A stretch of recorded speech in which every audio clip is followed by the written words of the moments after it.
Harry Potter और पारस पत्थर अध्याय 5 छूमंतर गली। अगली सुबह हैरी जल्दी जाग गया। हालांकि उसे अच्छी तरह मालूम था कि सुबह हो चुकी है, फिर भी उसने अपनी आंखें नहीं खोली। मैं एक सपना देख रहा था, उसने अपने आप को समझाते हुए कहा। मैंने सपने में देखा कि हैग्रिड नाम का एक भीमकाय आदमी आया और उसने मुझे बताया कि मैं जादूगरों के स्कूल में पढ़ने जा रहा हूँ, लेकिन जब मैं अपनी आंख खोलूंगा तो खुद को घर की अपनी अलमारी में ही पाऊंगा। तभी अचानक एक तेज आवाज हुई, जैसे कोई खटखटा रहा हो, और ये पेटूनिया आंटी दरवाजा खटखटा रही हैं। हैरी ने सोचा। हालांकि उसका दिल डूब रहा था, परंतु उसने अब भी अपनी आंखें नहीं खोली। कितना अच्छा सपना था। ठक ठक ठक। ठीक है, उठता हूँ, हैरी बड़बड़ाया। वो उठकर बैठ गया और हैग्रिड का भारी कोट उसके ऊपर से गिर गया। झोंपड़ी सूरज की रोशनी से भरी हुई थी। तूफान खत्म हो चुका था। सोफे पर हैग्रिड सो रहा था और एक उल्लू अपने पंजे से खिड़की पर ठक ठक कर रहा था, जिसकी चोंच में एक अखबार दबा था। हैरी हाथों के बल उठकर खड़ा हुआ।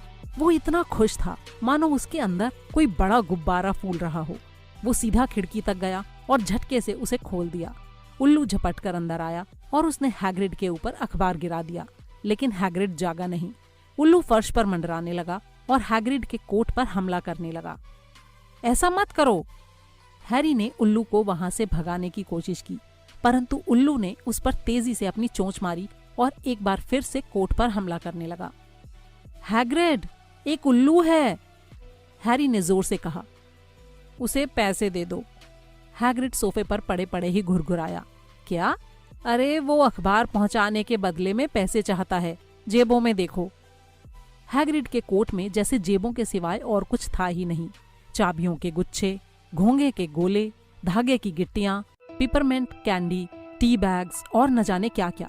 आखिरकार हैरी ने मुट्ठी भर अजीब दिखने वाले सिक्के बाहर निकाले। उसे 5 नट दे दो, हैग्रिड ने नींद भरी आवाज में कहा। नट? अरे कांसे वाले छोटे सिक्के।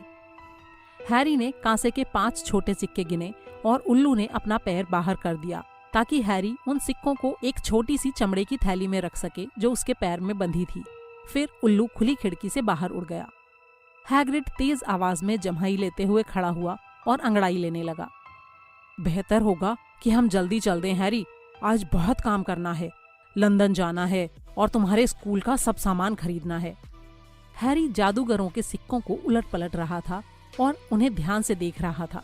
तभी उसके मन में एक ऐसा विचार आया जिसने उसके अंदर के खुशी के गुब्बारे से सारी हवा बाहर निकाल दी।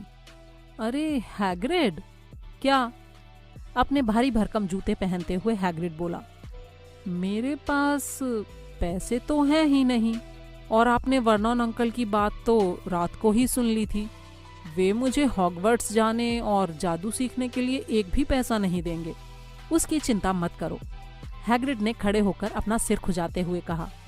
तुमने ये कैसे सोच लिया कि तुम्हारे मम्मी डैडी तुम्हारे लिए कुछ भी नहीं छोड़ गए होंगे? लेकिन उनका घर तो तबाह हो गया था ना। वे अपना सोना घर में नहीं रखते थे बेटे। सबसे पहले हम ग्रिंगॉट चलेंगे, जादूगरों के बैंक में। ये लो, एक कबाब खाओ। ठंडे होने के बावजूद ये उतने बुरे नहीं हैं। और हम तुम्हारे बर्थडे केक के एक टुकड़े के लिए भी मना नहीं करेंगे। जादूगरों के भी बैंक होते हैं? सिर्फ एक ही है, ग्रिंगॉट। इसे पिशाच चलाते हैं। हैरी जिस कबाब के टुकड़े को पकड़े हुए था वो उसके हाथ से छूटकर गिर गया। पिशाच? हाँ, और हम तुम्हें बताए देते हैं कि इसे लूटने की कोशिश करने वाला कोई पागल ही होगा। कभी भी पिशाचों से पंगा मत लेना हैरी। किसी चीज को सुरक्षित रखने के लिए ग्रिंगॉट दुनिया में सबसे सुरक्षित जगह है, शायद हॉगवर्ट्स को छोड़कर। सच तो ये है कि हमें ग्रिंगॉट वैसे भी आना था, डंबलडोर के काम से। हॉगवर्ट्स का काम है। हैग्रिड ने अपने सीने को गर्व से फुला लिया। वे आमतौर पर अपने महत्वपूर्ण काम हम ही से करवाते हैं। तुम्हें लाना, ग्रिंगॉट से सामान निकालना, उन्हें मालूम है कि वे हम पर भरोसा कर सकते हैं। सब चीजें ले ली तो फिर चलो। हैरी हैग्रिड के पीछे पीछे चट्टान पर आ गया। अब आसमान बिल्कुल साफ था और समुद्र सूरज की रोशनी में चमक रहा था। वर्नॉन अंकल जो नाव किराए पर लाए थे वो अब भी वहीं थी। हालांकि तूफान के कारण उसके पेंदे में बहुत सा पानी भर गया था। आप यहाँ आए कैसे थे? हैरी ने पूछा, क्योंकि दूसरी नाव कहीं नजर नहीं आ रही थी। उड़कर आए थे, हैग्रिड ने कहा। उड़कर? हाँ, परंतु हम लोग इस नाव में वापस चलेंगे। अब तुम हमें मिल गए हो, इसलिए हमारा जादू करना ठीक नहीं रहेगा। वे नाव में बैठ गए। हैरी अब भी हैग्रिड को घूर रहा था और ये कल्पना करने की कोशिश कर रहा था कि हैग्रिड उड़ते समय कैसा लग रहा होगा। वैसे नाव चलाने में हमें शर्म आ रही है, हैग्रिड ने एक बार फिर हैरी को कनखियों से देखते हुए कहा। क्या हम नाव को थोड़ा सा तेज कर दें ताकि हम जल्दी पहुंच जाएं, बशर्ते तुम इसका जिक्र हॉगवर्ट्स में ना करो। बिल्कुल नहीं करूंगा, हैरी ने कहा। वो जादू के कमाल देखने के लिए बड़ा उत्सुक था। हैग्रिड ने अपनी गुलाबी छतरी बाहर निकाली, उसे नाव के किनारे पर 2 बार ठोका और नाव तेजी से किनारे की तरफ चल पड़ी। ग्रिंगॉट को लूटने की कोशिश करना पागलपन क्यों है? हैरी ने पूछा। अरे उसकी रक्षा के लिए कितने मंत्र हैं, टोटके हैं, हैग्रिड ने कहा, और ये बोलते समय उसने अपना अखबार खोल लिया। लोग कहते हैं कि भारी सुरक्षा वाली तिजोरियों की रक्षा के लिए वहाँ पर ड्रैगन भी हैं, और फिर वहाँ रास्ता ढूंढना भी आसान काम थोड़ी है। ग्रिंगॉट लंदन से सैकड़ों मील नीचे है, अंडरग्राउंड से भी नीचे गहराई में। अगर आपके हाथ कोई चीज लग भी गई तो भी आप बाहर निकलने की कोशिश में भूखे मर जाएंगे।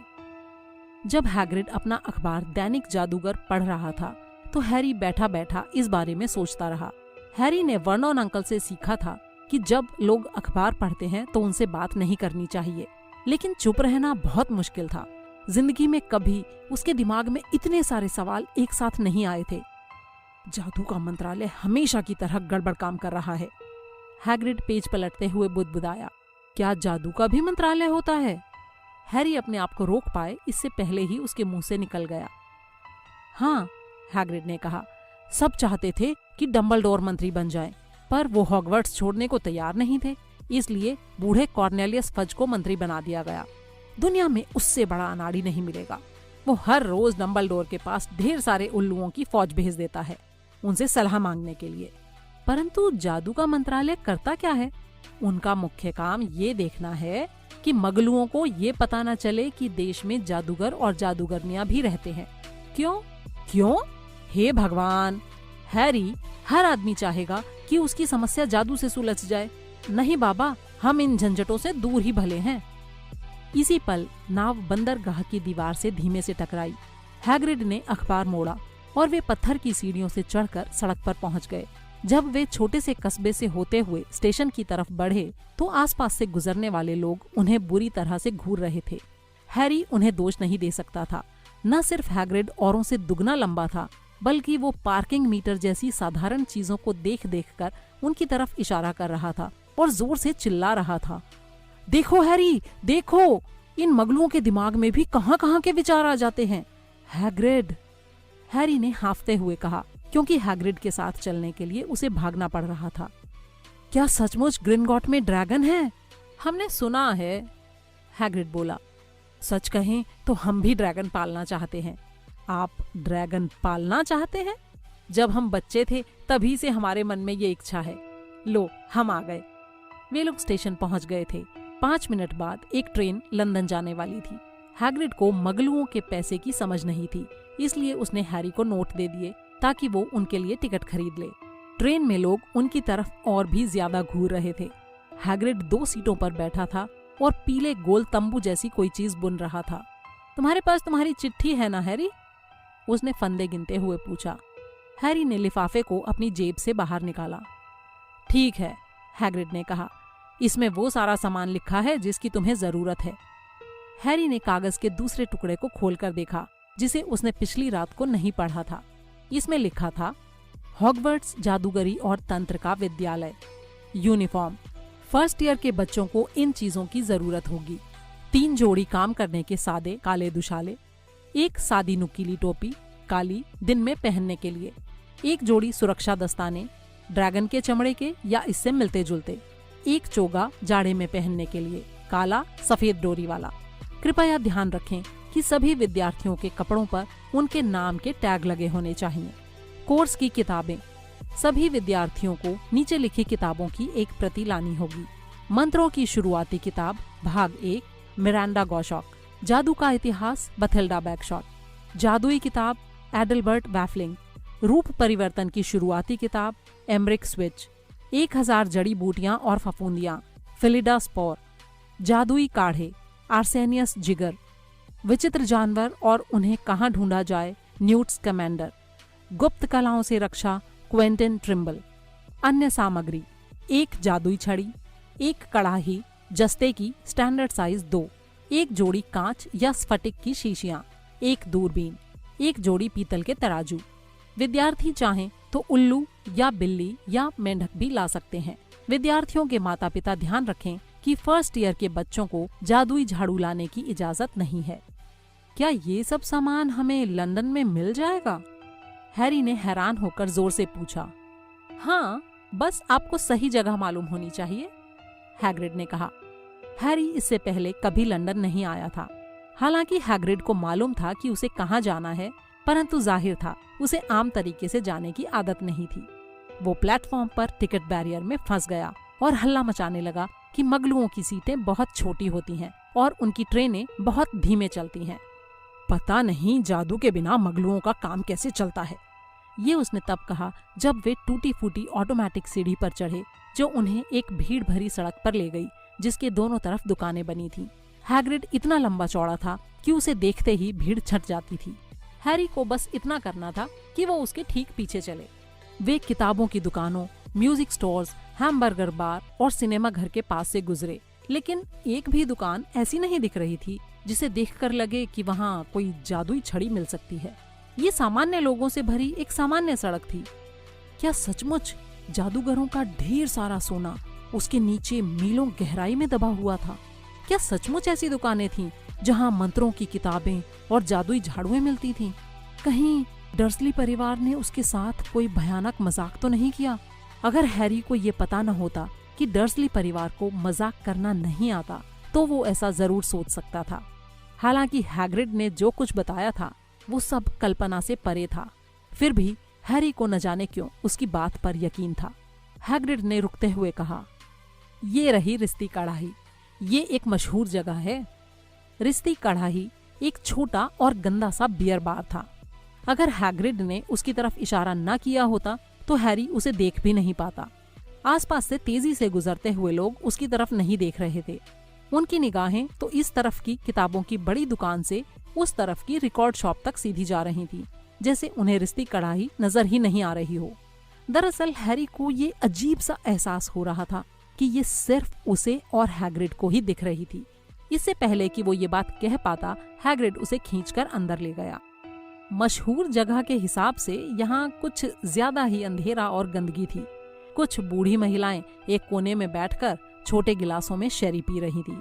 उनमें से एक लंबा पाइप पी रही थी। ऊंची टोपी पहने एक नाटा सा आदमी बूढ़े मैनेजर से बातें कर रहा था, जो काफी गंजा था और किसी पिलपिले अखरोट की तरह दिख रहा था। जब वे अंदर घुसे तो बातचीत की आवाजें थम गईं। लगता था वहां सब लोग हैग्रिड को जानते थे। उन लोगों ने उसकी तरफ देखकर हाथ हिलाया और मुस्कुराए। मैनेजर ने गिलास की तरफ हाथ बढ़ाया और पूछा, हैग्रिड, हमेशा वाला ही पियोगे ना? नहीं पी सकते टॉम, हम हॉगवर्ट्स के काम से आए हैं। हैग्रिड ने हैरी के कंधे पर अपना भारी हाथ ठोकते हुए कहा, जिसके वजन से हैरी के घुटने झुक गए। हे भगवान! मैनेजर ने हैरी की तरफ देखते हुए कहा, क्या ऐसा हो सकता है? रिश्ती कढ़ाई अचानक पूरी तरह शांत और खामोश हो गई। भगवान भला करे, बूढ़ा मैनेजर बोला। हैरी पॉटर, कितने सम्मान की बात है। वो बार के पीछे से लपक कर बाहर आया, हैरी की तरफ दौड़ा और उसका हाथ अपने हाथों में ले लिया। उसकी आंखों में आंसू भरे थे। हमारी दुनिया में आपका स्वागत है मिस्टर पॉटर, स्वागत है। हैरी को समझ में नहीं आ रहा था कि क्या कहे। सब लोग उसी की तरफ देख रहे थे। पाइप पीने वाली बूढ़ी महिला पाइप खींचे जा रही थी और उसे पता ही नहीं चल रहा था कि पाइप बुझ चुका था। हैग्रिड का चेहरा चमक रहा था। फिर बहुत सी कुर्सियों के खिसकने की तेज खड़खड़ाहट हुई और अगले ही पल रिश्ती कढ़ाई के सभी लोग उससे हाथ मिला रहे थे। डोरिस क्रॉकफोर्ड, मिस्टर पॉटर, मुझे यकीन नहीं होता कि मैं आपसे मिल रही हूँ। मुझे गर्व है मिस्टर पॉटर, मुझे बहुत गर्व है। हमेशा से आपसे हाथ मिलाना चाहता था। मैं खुशी के मारे पागल हो रहा हूँ।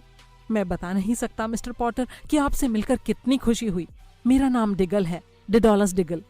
मैंने आपको पहले भी देखा है, हैरी ने कहा, जब आपने मुझे एक बार दुकान में देखकर सिर झुकाया था। डिडोलस डिगल की टोपी रोमांच के कारण गिर गई। उसे याद है, डिडोलस डिगल ने चिल्लाते हुए चारों तरफ देखा। सुना तुमने, उसे याद है।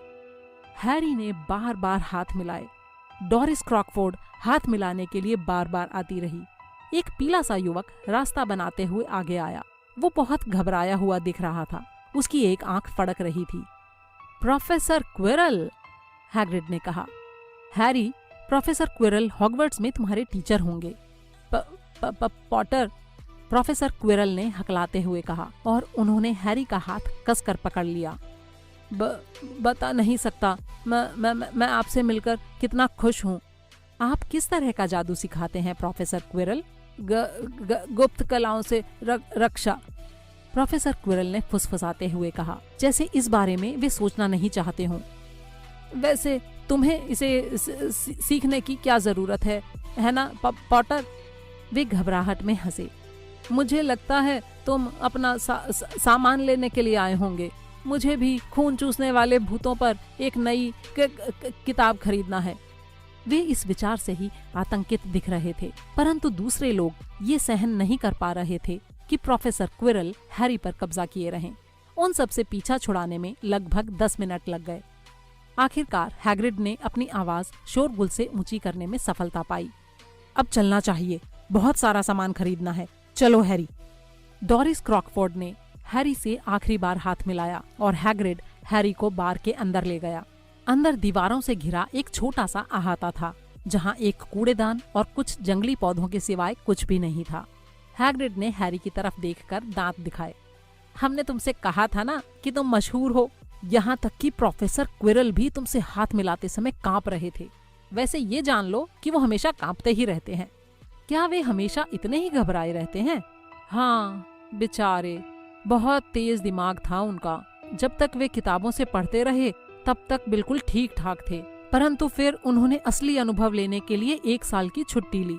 लोग कहते हैं कि वे काले जंगल में खून चूसने वाले भूतों से मिले और एक चुड़ैल के कारण उन्हें बहुत मुश्किलें आईं। उसके बाद से वे पहले जैसे नहीं रहे। वे विद्यार्थियों से डरते हैं, अपने खुद के विषय से डरते हैं। अब हमारी छतरी कहाँ है? खून चूसने वाले भूत, चुड़ैलें। हैरी का दिमाग घूम रहा था। इस बीच हैग्रिड कूड़ेदान के ऊपर वाली दीवार पर ईंटें गिन रहा था। 3 ऊपर, 2 बगल में। वो बुदबुदा रहा था। ठीक है हैरी, पीछे हटो। उसने अपनी छतरी की नोक से दीवार को 3 बार ठोका। जिस ईंट को उसने छुआ था वो थरथराई, कांपी और फिर बीच में एक छोटा सा छेद नजर आया जो धीरे धीरे चौड़ा होता गया।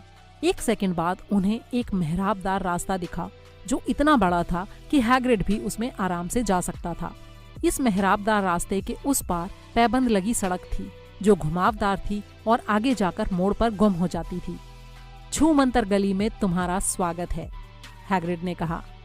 हैरी को आश्चर्य हुआ कि वो हंस रहा था। फिर वे लोग मेहराबदार रास्ते से अंदर गए। हैरी ने जल्दी से सिर घुमाकर देखा कि मेहराबदार रास्ता तत्काल एक बार फिर से ठोस दीवार में बदल गया था। सबसे पास वाली दुकान के बाहर रखी कढ़ाइयों का ढेर सूरज की रोशनी में चमक रहा था। उनके ऊपर लटके साइन बोर्ड पर लिखा था, कढ़ाइयाँ हर साइज की, तांबे, पीतल, जस्ते, चांदी की, अपने आप तलने वाली, फोल्ड होने वाली। हाँ, तुम्हें इसकी जरूरत पड़ेगी, हैग्रिड ने कहा, पर सबसे पहले तुम्हारे पैसे निकालने होंगे। हैरी सोच रहा था कि काश उसकी 8 आंखें और होती। सड़क पर चलते समय वो हर दिशा में अपना सिर घुमा रहा था और एक साथ सब चीजों को देखने की कोशिश कर रहा था। दुकानें, उनके बाहर रखी चीजें, सामान खरीदते लोग। औषधियों की दुकान के बाहर वे एक गोल-मटोल औरत के पास से गुजरे जो अपना सिर हिला रही थी और कह रही थी, ड्रैगन लीवर, 17 सिकल का 1 औंस। ये लोग पागल हो गए हैं। एक अंधेरी दुकान से उल्लुओं के बोलने की धीमी धीमी आवाजें आ रही थीं, जिसके साइन बोर्ड पर लिखा था, आइलॉप्स उल्लू एम्पोरियम, पिंगल, घुग्गू, करैल, भूरे और सफेद उल्लू। हैरी की उम्र के कई बच्चे एक खिड़की पर अपनी नाक गड़ाए खड़े थे, जिसके अंदर जादुई झाड़ुएं रखी थी। देखो, हैरी ने एक को कहते हुए सुना, नई निम्बस 2000 सबसे तेज। वहां पर ऐसी दुकानें थीं जहां दुशाले और दूरबीनें बिक रही थीं और चांदी के अजीब से यंत्र भी, जिन्हें हैरी ने पहले कभी नहीं देखा था। खिड़कियों में चमगादड़ के स्प्लीन और ईल मछली की आंखों के ढेर लगे थे। मंत्रों की किताबों के गट्ठर, चमड़े के कागज के रोल और कलमें, जादुई काढ़े की बोतलें, चंद्रमा के ग्लोब, ग्रेनगॉट्स। हैग्रिड ने कहा। वे एक बर्फ जैसी सफेद इमारत के पास पहुंच गए थे, जो बाकी सभी दुकानों से बहुत ऊंची थी। उसके कांसे के चमकते दरवाजे के पास लाल और सुनहरी यूनिफॉर्म पहने हुए कोई खड़ा था। यही पिशाच है, हैग्रिड ने धीमे से कहा जब वे लोग सफेद पत्थर की सीढ़ियां चढ़ते हुए उसकी तरफ बढ़े। पिशाच हैरी से कुछ इंच नाटा होगा। उसका चेहरा सांवला और चालाक सा था। उसकी दाढ़ी नुकीली थी और हैरी ने देखा कि उसकी उंगलियां और पैर बहुत लंबे थे। जब वे लोग अंदर घुसने लगे तो उसने सिर झुकाकर उनका अभिवादन किया।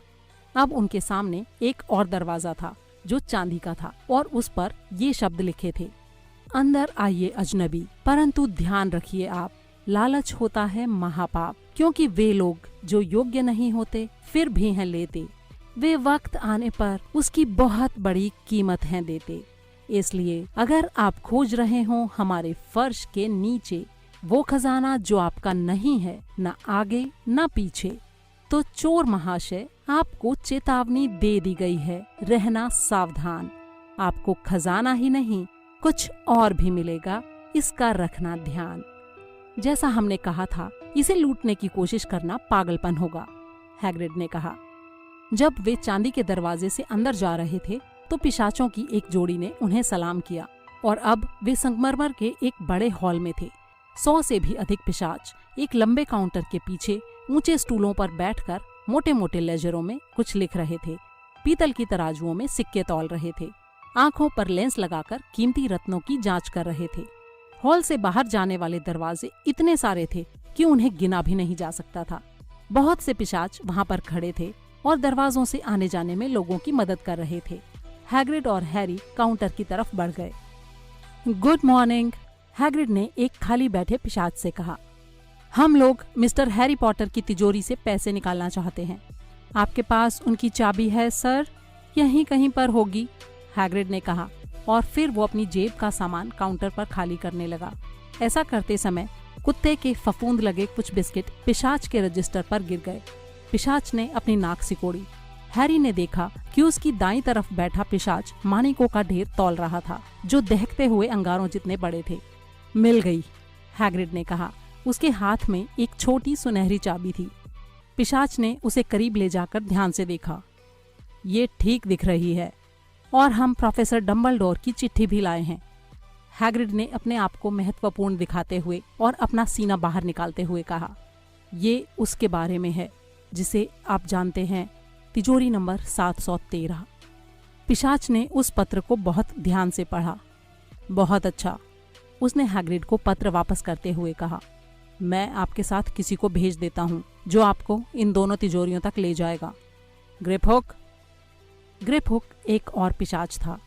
हैग्रिड ने जब कुत्ते के सभी बिस्किट एक बार फिर से अपनी जेब में भर लिए तो इसके बाद वो और हैरी ग्रिपहुक के पीछे पीछे हॉल से बाहर जाने वाले एक दरवाजे की तरफ बढ़े।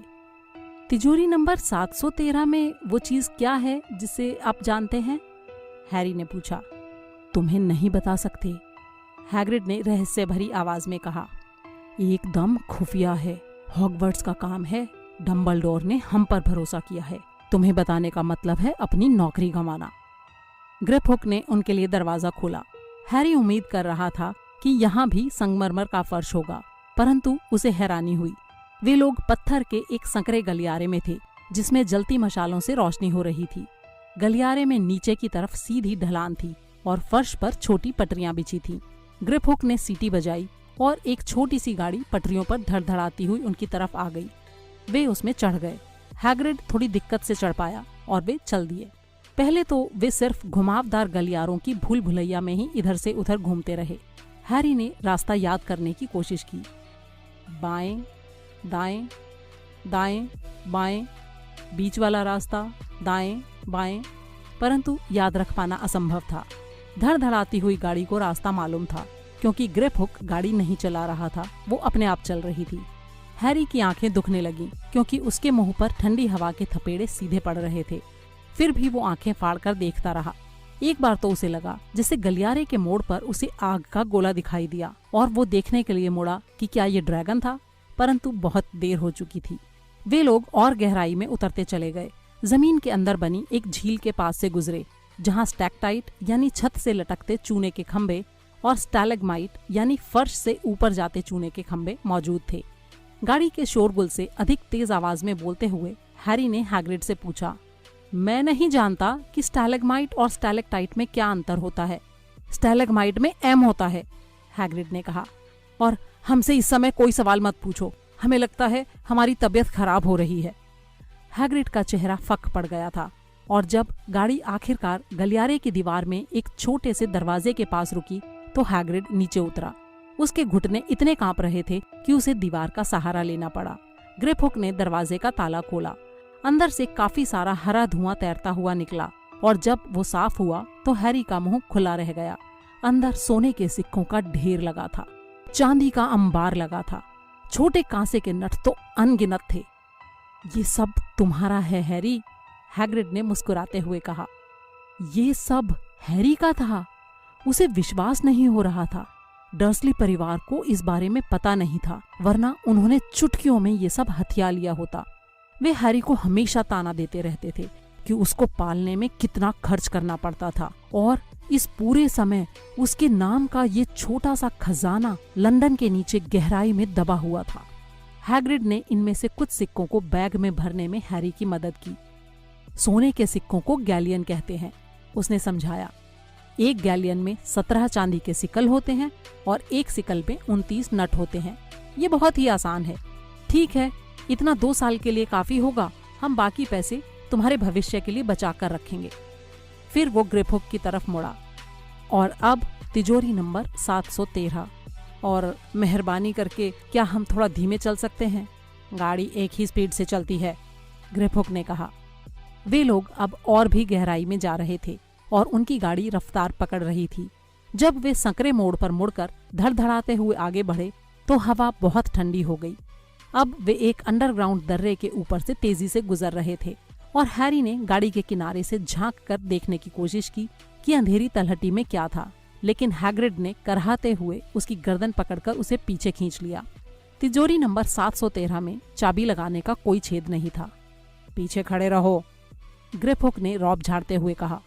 उसने दरवाजे को अपनी लंबी उंगली से हल्के से ठोका और दरवाजा पिघल गया। ग्रेपहुक ने कहा, अगर ग्रिनगॉट के पिशाच के अलावा किसी और ने ऐसा करने की कोशिश की होती तो दरवाजा उसे अंदर चूस लेता और वो अंदर फंसा रह जाता। आप कितने दिनों बाद दरवाजा खोलकर ये देखते हैं कि कहीं कोई अंदर तो नहीं है? हैरी ने पूछा। लगभग हर 10 साल बाद, ग्रेपहुक ने बहुत गंदे तरीके से मुस्कुराते हुए कहा। हैरी को विश्वास था कि इस भारी सुरक्षा वाली तिजोरी के अंदर कोई सचमुच असाधारण चीज होगी, इसलिए वो उत्सुकता से आगे की तरफ झुका। उसे उम्मीद थी कि कम से कम यहाँ पर उसे बेशकीमती हीरे जवाहरात तो दिखेंगे ही, परंतु पहली नजर में तो उसे लगा जैसे तिजोरी खाली है। फिर उसे फर्श पर भूरे कागज में लिपटा एक गंदा सा छोटा पैकेट दिखाई दिया। हैग्रिड ने उसे उठाया और अपने कोट के अंदर रख लिया। हैरी ये जानने के लिए बहुत उत्सुक था कि पैकेट में क्या था, लेकिन वो ये भी जानता था कि पूछने से कोई फायदा नहीं होगा। चलो एक बार फिर इस बेहुदा गाड़ी में चढ़ जाओ और वापस लौटते समय हमसे बात मत करना, बेहतर होगा हम अपना मुंह बंद रखें, हैग्रिड ने कहा। गाड़ी की एक और भीषण यात्रा के बाद वे ग्रिनगॉट के बाहर सूरज की रोशनी में खड़े थे और उनकी आंखें चौंधिया रही थी। हैरी को समझ नहीं आ रहा था कि दौड़ लगाकर सबसे पहले कहाँ जाए, क्योंकि अब उसके पास पैसों से भरा बैग था। वो ये तो नहीं जानता था कि 1 पौंड में कितने गैलियन होते हैं, लेकिन वो इतना जरूर जानता था कि उसके पास पूरी जिंदगी में जितना पैसा रहा था उससे कहीं ज्यादा पैसा इस समय उसके हाथ में था। डडली के पास जितना पैसा रहता था उससे भी कहीं ज्यादा। अब तुम्हारी यूनिफॉर्म ले लें, हैग्रिड ने कहा, और एक दुकान की तरफ देखकर सिर हिलाया जिस पर लिखा था मैडम मेल्किन के दुशाले, हर मौके के लिए। सुनो हैरी, तुम्हें बुरा तो नहीं लगेगा अगर हम रिश्ती कढ़ाई में जाकर थोड़ी ताकत बटोर लें? हमें ग्रिंगॉट की गाड़ियों से नफरत है। वो अब भी थोड़ा बीमार दिख रहा था, इसलिए हैरी मैडम मैल्किन की दुकान में अकेला ही अंदर चला गया। वो थोड़ा घबराया हुआ था। मैडम मैल्किन एक गोल मटोल और मुस्कुराती हुई जादूगरनी थी जो ऊपर से नीचे तक बैंगनी कपड़े पहने थी। हॉगवर्ट्स बेटा, हैरी के कुछ बोलने से पहले ही वे बोल पड़ी। यहाँ पर पूरा सामान है, एक और बच्चा अभी दुशाले का नाप दे रहा है। दुकान के पिछले हिस्से में पीले नुकीले चेहरे वाला एक लड़का स्टूल पर खड़ा था, जबकि एक जादूगरनी उसके लंबे काले दुशाले में पिन लगा रही थी। मैडम मैल्किन ने उसके पास वाले स्टूल पर हैरी को खड़ा कर दिया, उसके सिर पर एक लंबा दुशाला डाला और सही ऊंचाई पर पिन लगाना शुरू किया। हेलो, उस लड़के ने कहा। हॉगवर्ट्स? हाँ, हैरी ने कहा। मेरे डैडी बगल वाली दुकान में मेरी किताबें खरीद रहे हैं और मम्मी सड़क पर आगे की तरफ जादुई छड़ियाँ देख रही हैं, लड़के ने कहा। उसकी आवाज़ बोरियत भरी थी और वो धीरे धीरे बोल रहा था। फिर मैं उन लोगों को खींच कर ले जाऊंगा क्योंकि मुझे उड़ने वाली झाड़ू देखनी है। पता नहीं फर्स्ट ईयर में हमें झाड़ू रखने की इजाजत क्यों नहीं है। मुझे लगता है मैं डैडी को धमकाकर मना लूंगा कि वे मुझे एक झाड़ू दिला दें और फिर मैं उसे किसी तरह चोरी से अंदर ले जाऊंगा। ये सुनकर हैरी को डडली की याद आ गई। क्या तुम्हारे पास तुम्हारी झाड़ू है? लड़के ने आगे कहा। नहीं, हैरी ने जवाब दिया। क्विडिच खेलते हो? नहीं, हैरी ने एक बार फिर कहा। वो हैरान हो रहा था कि ये क्विडिच क्या भला होती है। मैं तो खेलता हूँ। मेरे डैडी कहते हैं कि अगर मुझे मेरे हाउस की टीम में नहीं चुना गया तो ये अन्याय होगा और मुझे कहना पड़ेगा कि मैं उनकी बात से पूरी तरह सहमत हूँ। क्या तुम्हें पता है तुम किस हाउस में जाओगे? नहीं, हैरी ने कहा। वो हर बीतते मिनट के साथ अपने आप को और अधिक मूर्ख महसूस कर रहा था। वैसे तो वहां पहुंचने से पहले कोई भी सचमुच ये नहीं जानता कि वो किस हाउस में रहेगा, लेकिन मैं जानता हूँ कि मैं तो नाग शक्ति में ही रहूंगा। हमारा पूरा परिवार उसी में रहा है। जरा कल्पना करो मेहनत कश में रहने की। मुझे लगता है मैं तो स्कूल ही छोड़ दूंगा। और तुम? हैरी ने धीरे से कहा। वो चाहता था कि कोई अधिक रोचक बात कह सके। मैं कहता हूँ जरा उस आदमी को तो देखो, लड़के ने अचानक सामने वाली खिड़की की तरफ इशारा करते हुए कहा। वहां पर हैग्रिड खड़ा था और हैरी की तरफ देखकर मुस्कुरा रहा था। उसने 2 बड़ी आइसक्रीमों की तरफ इशारा किया ताकि हैरी समझ सके कि वो अंदर क्यों नहीं आ सकता था। वो हैग्रिड है, हैरी ने कहा। उसे खुशी थी कि उसे कोई तो ऐसी बात मालूम थी जो उस लड़के को नहीं मालूम थी। वो हॉगवर्ट्स में काम करता है। अच्छा, लड़के ने कहा। मैंने उसके बारे में सुना है। वो वहाँ एक तरह से नौकर है ना? वो चाबियों का रखवाला है, हैरी ने कहा। हर गुजरते पल के साथ हैरी उस लड़के को कम पसंद करता जा रहा था। हाँ वही, मैंने सुना है। वो थोड़ा जंगली किस्म का है। स्कूल के मैदान में एक झोंपड़ी में रहता है और हर कुछ दिनों में शराब पी लेता है, जादू करने की कोशिश करता है और अंत में अपने ही बिस्तर में आग लगा लेता है। मुझे लगता है वो बहुत होशियार है, हैरी ने ठंडेपन से कहा। अच्छा, सचमुच? लड़के ने हल्के व्यंग्य से कहा। वो तुम्हारे साथ क्यों है? तुम्हारे मम्मी डैडी कहाँ हैं? वे मर चुके हैं, हैरी ने छोटा सा जवाब दिया। वो इस लड़के के साथ इस बारे में ज्यादा बातें करने के मूड में नहीं था। ओह सॉरी, लड़के ने कहा, परंतु उसकी आवाज से कतई नहीं लग रहा था कि उसे जरा सा भी अफसोस हुआ हो। पर वो हमारी ही तरह के थे, है ना? अगर तुम्हारा यही मतलब है तो हाँ, वे जादूगर और जादूगरनी थे। मैं सोचता हूँ उन्हें दूसरी तरह के लोगों को अंदर नहीं आने देना चाहिए। तुम्हें क्या लगता है? वे लोग हमारी तरह के थोड़ी होते हैं। उन लोगों को इस तरह से नहीं पाला जाता कि उन्हें हमारे तौर तरीकों की जानकारी रहे। जरा सोचो तो सही, उनमें से कुछ तो हॉगवर्ट्स का नाम ही पहली बार तब सुनते हैं जब उन्हें चिट्ठी मिलती है। मुझे लगता है कि उन्हें जादू को पुराने जादूगर परिवारों तक ही सीमित रखना चाहिए। वैसे तुम्हारा सरनेम क्या है? परंतु इससे पहले कि हैरी जवाब दे पाए, मैडम मैल्किन बोल पड़ी। अब आपका काम हो गया बेटे। हैरी उस बच्चे से बात करना बंद करना चाहता था और किसी बहाने का इंतजार कर रहा था, इसलिए वो तत्काल स्टूल से कूद गया। अच्छा चलो, अब हॉगवर्ट्स में मिलेंगे, धीरे बोलने वाले लड़के ने कहा। बाहर जाकर हैरी मेवे के टुकड़े डली चॉकलेट और रास्पबेरी की आइसक्रीम खाने लगा जो हैग्रिड उसके लिए खरीद कर लाया था, लेकिन वो थोड़ा चुप था। क्या हुआ? हैग्रिड ने पूछा। कुछ नहीं, हैरी ने झूठ बोल दिया। फिर वे लोग चमड़े के कागज और कलम खरीदने के लिए रुक गए। हैरी तब थोड़ा खुश हुआ जब उसे ऐसी स्याही की बोतल मिली जो लिखते समय रंग बदल लेती थी। जब वे लोग दुकान से बाहर निकले तो उसने पूछा, हैग्रिड, क्विडिच क्या होता है? हे भगवान हैरी, हम भूल जाते हैं कि तुम कितना कम जानते हो। तुम्हें क्विडिच के बारे में भी नहीं पता। अच्छा, मुझे ज्यादा नीचा मत दिखाओ, हैरी ने कहा। फिर उसने हैग्रिड को मैडम मैल्किन की दुकान पर मिले पीले लड़के के बारे में बताया, और वो कह रहा था कि मगलू परिवारों से आए लोगों को जादू सीखने ही नहीं देना चाहिए। तुम मगलू परिवार से नहीं आए हो। अगर उसके माता पिता जादूगर हैं तो वो तुम्हारा नाम सुनते सुनते ही बड़ा हुआ होगा। तुमने रिश्ती कढ़ाई में देख ही लिया है। बहरहाल वो इस बारे में जानता ही क्या है। हमने जितने भी अच्छे जादूगर देखे हैं उनमें से कुछ तो ऐसे परिवारों से आए थे जो कई पीढ़ियों से मगलू थे। अपनी माँ को ही देख लो, तुमने देखा ही है कि उनकी बहन कैसी है। तो क्विडिच क्या है? ये हमारा खेल है, जादूगरों का खेल। ये मगलू दुनिया की फुटबॉल की तरह होता है। क्विडिच में हर जादूगर की रुचि होती है। इसे हवा में जादुई झाड़ुओं के साथ खेला जाता है और इसमें 4 गेंदें होती हैं। इसके नियमों को समझाना जरा मुश्किल है। और नाग शक्ति और मेहनतकश क्या है? स्कूल के हाउस। कुल 4 हाउस या दल हैं स्कूल में। सभी कहते हैं कि मेहनतकश में कम बुद्धि वाले बच्चे रहते हैं, लेकिन मैं शर्त लगा सकता हूँ कि मैं मेहनतकश में ही जाने वाला हूँ, हैरी ने उदास होकर कहा। हैग्रिड ने कड़वाहट से कहा, नाग शक्ति में रहने से तो अच्छा है मेहनतकश में रहना। बुराई के रास्ते पर जाने वाले सारे जादूगर नाग शक्ति से ही आए हैं। तुम जानते हो कौन? वो भी उनमें से एक था। तुम जानते हो कौन हॉगवर्ट्स में था?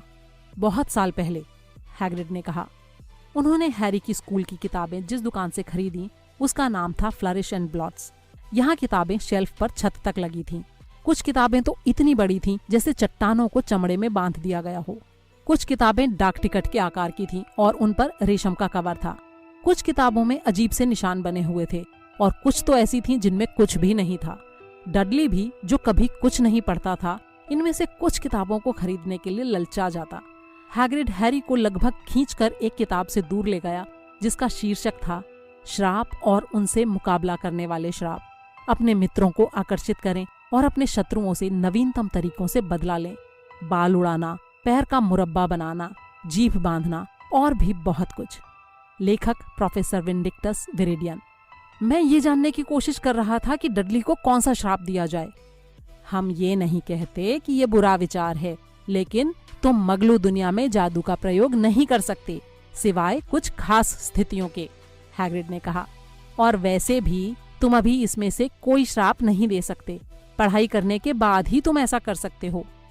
हैग्रिड ने हैरी को ठोस सोने की कढ़ाई भी नहीं खरीदने दी। तुम्हारी लिस्ट में लिखा है जस्ते की कढ़ाई, वही लेंगे। परंतु उन्होंने कढ़ाई में डालने वाला सामान तौलने के लिए एक अच्छा सा तराजू खरीदा और कांसे की एक फोल्डिंग दूरबीन भी। फिर वे औषधियों की दुकान में गए जो सड़े अंडों और सड़ी पत्ता गोभी की भयानक बदबू के बावजूद आकर्षित करती थी। फर्श पर लिसली से पदार्थों के ढेर लगे थे। जड़ी बूटियों, सूखी हुई जड़ों और चमकदार पाउडरों के मर्तबान दीवार पर लाइन से जमे थे। पंखों के बंडल थे, जहरीले दांतों की झालरें थी और छत से टंगे उलझे हुए पंजे थे। जब हैग्रिड ने काउंटर पर बैठे आदमी से हैरी के लिए जादुई काढ़े का शुरुआती सामान देने को कहा, तो हैरी ने खुद यूनिकॉर्न के चांदी जैसे सफेद सींग की जांच की, जिसकी कीमत 21 गैलियन थी। उसने बीटल की चमकती काली आंखें भी देखी, जो 5 नट में 1 बड़ी चम्मच के हिसाब से मिल रही थीं। औषधियों की दुकान के बाहर हैग्रिड ने हैरी की लिस्ट की एक बार फिर जांच की। अब सिर्फ तुम्हारी छड़ी बची है, और हाँ, हमने अभी तक तुम्हें जन्मदिन का तोहफा भी तो नहीं दिया है। हैरी का चेहरा अचानक लाल हो गया। आपको देने की जरूरत नहीं है। हम जानते हैं कि हमें देने की जरूरत नहीं है। वैसे हम तुम्हें बता दें कि हम तुम्हें तुम्हारा जानवर देना चाहते हैं, मेंढक नहीं। मेंढक तो सालों पहले फैशन से बाहर हो चुके हैं, लोग तुम पर हंसेंगे। और बिल्लियां हमें पसंद नहीं है क्योंकि हमें उनके कारण छींकें आने लगती हैं। हम तुम्हें उल्लू खरीद देंगे। सभी बच्चे उल्लू चाहते हैं क्योंकि ये बहुत उपयोगी होते हैं। वे आपकी डाक ले जाते हैं और भी बहुत से काम करते हैं। 20 मिनट बाद वे लोग आइलॉप्स उल्लू एम्पोरियम से बाहर निकले, जिसके अंदर अंधेरा था। रत्नों की तरह चमकती आंखें थीं और पंख फड़फड़ाने या हिलने की आवाजें आ रही थीं। हैरी के हाथ में एक बड़ा पिंजरा था जिसमें एक सुंदर सफेद उल्लू थी जो अपने पंख के नीचे अपना सिर छुपाकर गहरी नींद में सो रही थी। हैरी हकलाते हुए धन्यवाद देने से खुद को रोक नहीं पाया और उसकी आवाज प्रोफेसर क्विरल जैसी लग रही थी। धन्यवाद देने की कोई जरूरत नहीं है, हैग्रिड ने रूखेपन से कहा। ये उम्मीद मत करो कि तुम्हें डर्सली परिवार से बहुत सारे तोहफे मिलेंगे। अब सिर्फ ओलिवेंडर्स का काम बचा है। ओलिवेंडर्स छड़ियों की इकलौती दुकान है और तुम्हें एक बेहतरीन छड़ी की जरूरत है। जादुई छड़ी। सच तो ये था कि हैरी इसके लिए बहुत उत्सुक था। आखिरी दुकान संकरी और गंदी थी। दरवाजे पर उखड़े सुनहरे अक्षरों में लिखा था, ओलिवेंडर्स, बेहतरीन छड़ियों के निर्माता, 382 ईस्वी पूर्व से। धूल भरी खिड़की में रंग उड़ी जामुनी गद्दी पर एक छड़ी रखी थी। जब वे अंदर घुसे तो दुकान के भीतर कहीं एक घंटी बजी। ये एक छोटी सी जगह थी जिसमें सिर्फ एक टूटी टांग वाली कुर्सी के सिवाय और कुछ भी नहीं था। उस पर बैठकर हैग्रिड इंतजार करने लगा। हैरी को बहुत अजीब लग रहा था, जैसे वो किसी बहुत सख्त नियम वाली लाइब्रेरी में घुस आया हो। उसने बहुत से नए सवाल निगले जो उसके मन में अभी अभी आए थे, और इसके बजाय उसने उन हजारों संकरे बक्सों को देखा जो करीने से छत तक जमे हुए थे। न जाने क्यों उसे लगा जैसे उसकी गर्दन के पिछले हिस्से में कुछ चुभ रहा था। यहाँ की धूल और खामोशी में जैसे रहस्यमय जादू भरा था। गुड आफ्टरनून, एक धीमी आवाज आई। हैरी उछल पड़ा। हैग्रिड भी उछल पड़ा होगा, क्योंकि एक तेज चरमराहट हुई और वो टूटी कुर्सी से हड़बड़ाकर उठ गया। उनके सामने एक बूढ़ा आदमी खड़ा था, जिसकी चौड़ी पीली आंखें दुकान के अंधेरे में चंद्रमा की तरह चमक रही थीं। हेलो, हैरी ने अजीब तरीके से कहा। अरे हाँ, आदमी ने कहा। हाँ, मुझे यकीन था आपसे बहुत जल्द मुलाकात होगी हैरी पॉटर। ये कोई सवाल नहीं था। आपकी आंखें बिल्कुल आपकी मम्मी जैसी हैं। अभी कल ही की बात लगती है जब उन्होंने यहाँ से अपनी पहली छड़ी खरीदी थी। 10.25 इंच लंबी, सरसराती विलो लकड़ी से बनी, सम्मोहन के लिए बहुत अच्छी छड़ी थी। मिस्टर ओलिवेंडर हैरी के करीब आ गए। हैरी चाह रहा था कि वे पलकें झपकाएं। उनकी चांदी जैसी आंखें थोड़ी डरावनी थीं। दूसरी तरफ तुम्हारे डैडी को महोगनी लकड़ी की छड़ी पसंद आई, 11 इंच, लचीली, थोड़ी ज्यादा ताकतवर और रूप परिवर्तन के लिए आदर्श। पर मैंने क्या कहा, तुम्हारे पिता को ये छड़ी पसंद आई। सच तो ये है, हर छड़ी अपना मालिक खुद चुनती है। मिस्टर ओलिवेंडर इतने करीब आ चुके थे कि उनकी नाक हैरी की नाक से लगभग टकरा रही थी। हैरी को उनकी कोहरेदार आंखों में अपना प्रतिबिंब दिख रहा था। और यहाँ पर मिस्टर ओलिवेंडर ने अपनी लंबी सफेद उंगली से हैरी के माथे के बिजली जैसे निशान को छुआ। मुझे ये कहते हुए अफसोस है कि मैंने वो छड़ी भी बेची थी जिसने ये काम किया है, उन्होंने धीमे से कहा। 13.5 इंच सदाबहार लकड़ी की उस छड़ी में ताकत थी, बहुत ज्यादा ताकत थी, और गलत हाथों में अगर मुझे मालूम होता कि वो छड़ी दुनिया में कितनी गड़बड़ करेगी। उन्होंने अपना सिर हिलाया और तभी उन्हें हैग्रिड दिख गया। हैरी ने राहत की सांस ली। रूबियस हैग्रिड, आपसे दोबारा मिलकर बहुत खुशी हुई। बलूत की लकड़ी, 16 इंच, थोड़ी झुकी हुई, है ना? हाँ सर, हाँ, हैग्रिड ने कहा। अच्छी छड़ी थी, परंतु मुझे लगता है जब आपको स्कूल से निकाला गया होगा तो उन्होंने वो छड़ी तोड़ दी होगी। मिस्टर ओलिवेंडर ने थोड़ी कड़क आवाज में कहा। जी हाँ, उन्होंने उसे तोड़ डाला, हाँ, हैग्रिड ने कहा और अपने पैर आगे पीछे खिसकाए। पर हमारे पास अब भी उसके टुकड़े पड़े हुए हैं, उसने थोड़े उत्साह से आगे जोड़ा। परंतु आप उनका इस्तेमाल तो नहीं करते, ओलिवेंडर ने तीखी आवाज में कहा। अरे नहीं सर, हैग्रिड ने हड़बड़ाकर जवाब दिया। हैरी ने देखा कि ये बोलते समय उसने अपनी गुलाबी छतरी कसकर पकड़ ली थी। फिर ठीक है, मिस्टर ओलिवेंडर ने हैग्रिड को पैनी निगाह से घूरते हुए कहा। चलिए मिस्टर पॉटर, अब मुझे देखने दें। उन्होंने अपनी जेब से एक लंबा टेप निकाला जिस पर चांदी जैसे निशान बने थे। आपकी छड़ी वाली बाह कौन सी है? मैं दाएं हाथ का हूँ, हैरी ने कहा। अपनी बाह सामने की तरफ करें, ऐसे। उन्होंने हैरी का नाप लिया, कंधे से उंगली तक, फिर कलाई से कोहनी तक, कंधे से फर्श तक, घुटने से कांख तक और सिर के चारों तरफ। नाप लेते हुए वे बोले, ओलिवेंडर की हर छड़ी में एक शक्तिशाली जादुई पदार्थ होता है मिस्टर पॉटर। हम यूनिकॉर्न के बालों, माया पंछी की पूंछ के पंखों और ड्रैगन के दिल के रेशों का इस्तेमाल करते हैं। ओलिवेंडर की 2 छड़ियाँ कभी भी एक जैसी नहीं होती, ठीक उसी तरह जैसे 2 यूनिकॉर्न, ड्रैगन या माया पंछी बिल्कुल एक जैसे नहीं होते। जाहिर है इसी कारण किसी दूसरे जादूगर की छड़ी से आपको उतने अच्छे परिणाम नहीं मिल सकते। हैरी ने अचानक महसूस किया कि टेप जो उसके नथनों का नाप ले रहा था अपने आप ऐसा कर रहा था। मिस्टर ओलिवेंडर शेल्फों के बीच घूम रहे थे और छड़ियों के बक्से निकालकर नीचे रख रहे थे। बस काफी है, उन्होंने कहा और टेप फर्श पर गुड़ी मुड़ी होकर गिर गया। तो मिस्टर पॉटर, इसे आजमा कर देखें। बीचवुड और ड्रैगन के दिल का रेशा, 9 इंच, सुंदर और लचीली। बस इसे हाथ में पकड़ें और हवा में घुमाएं।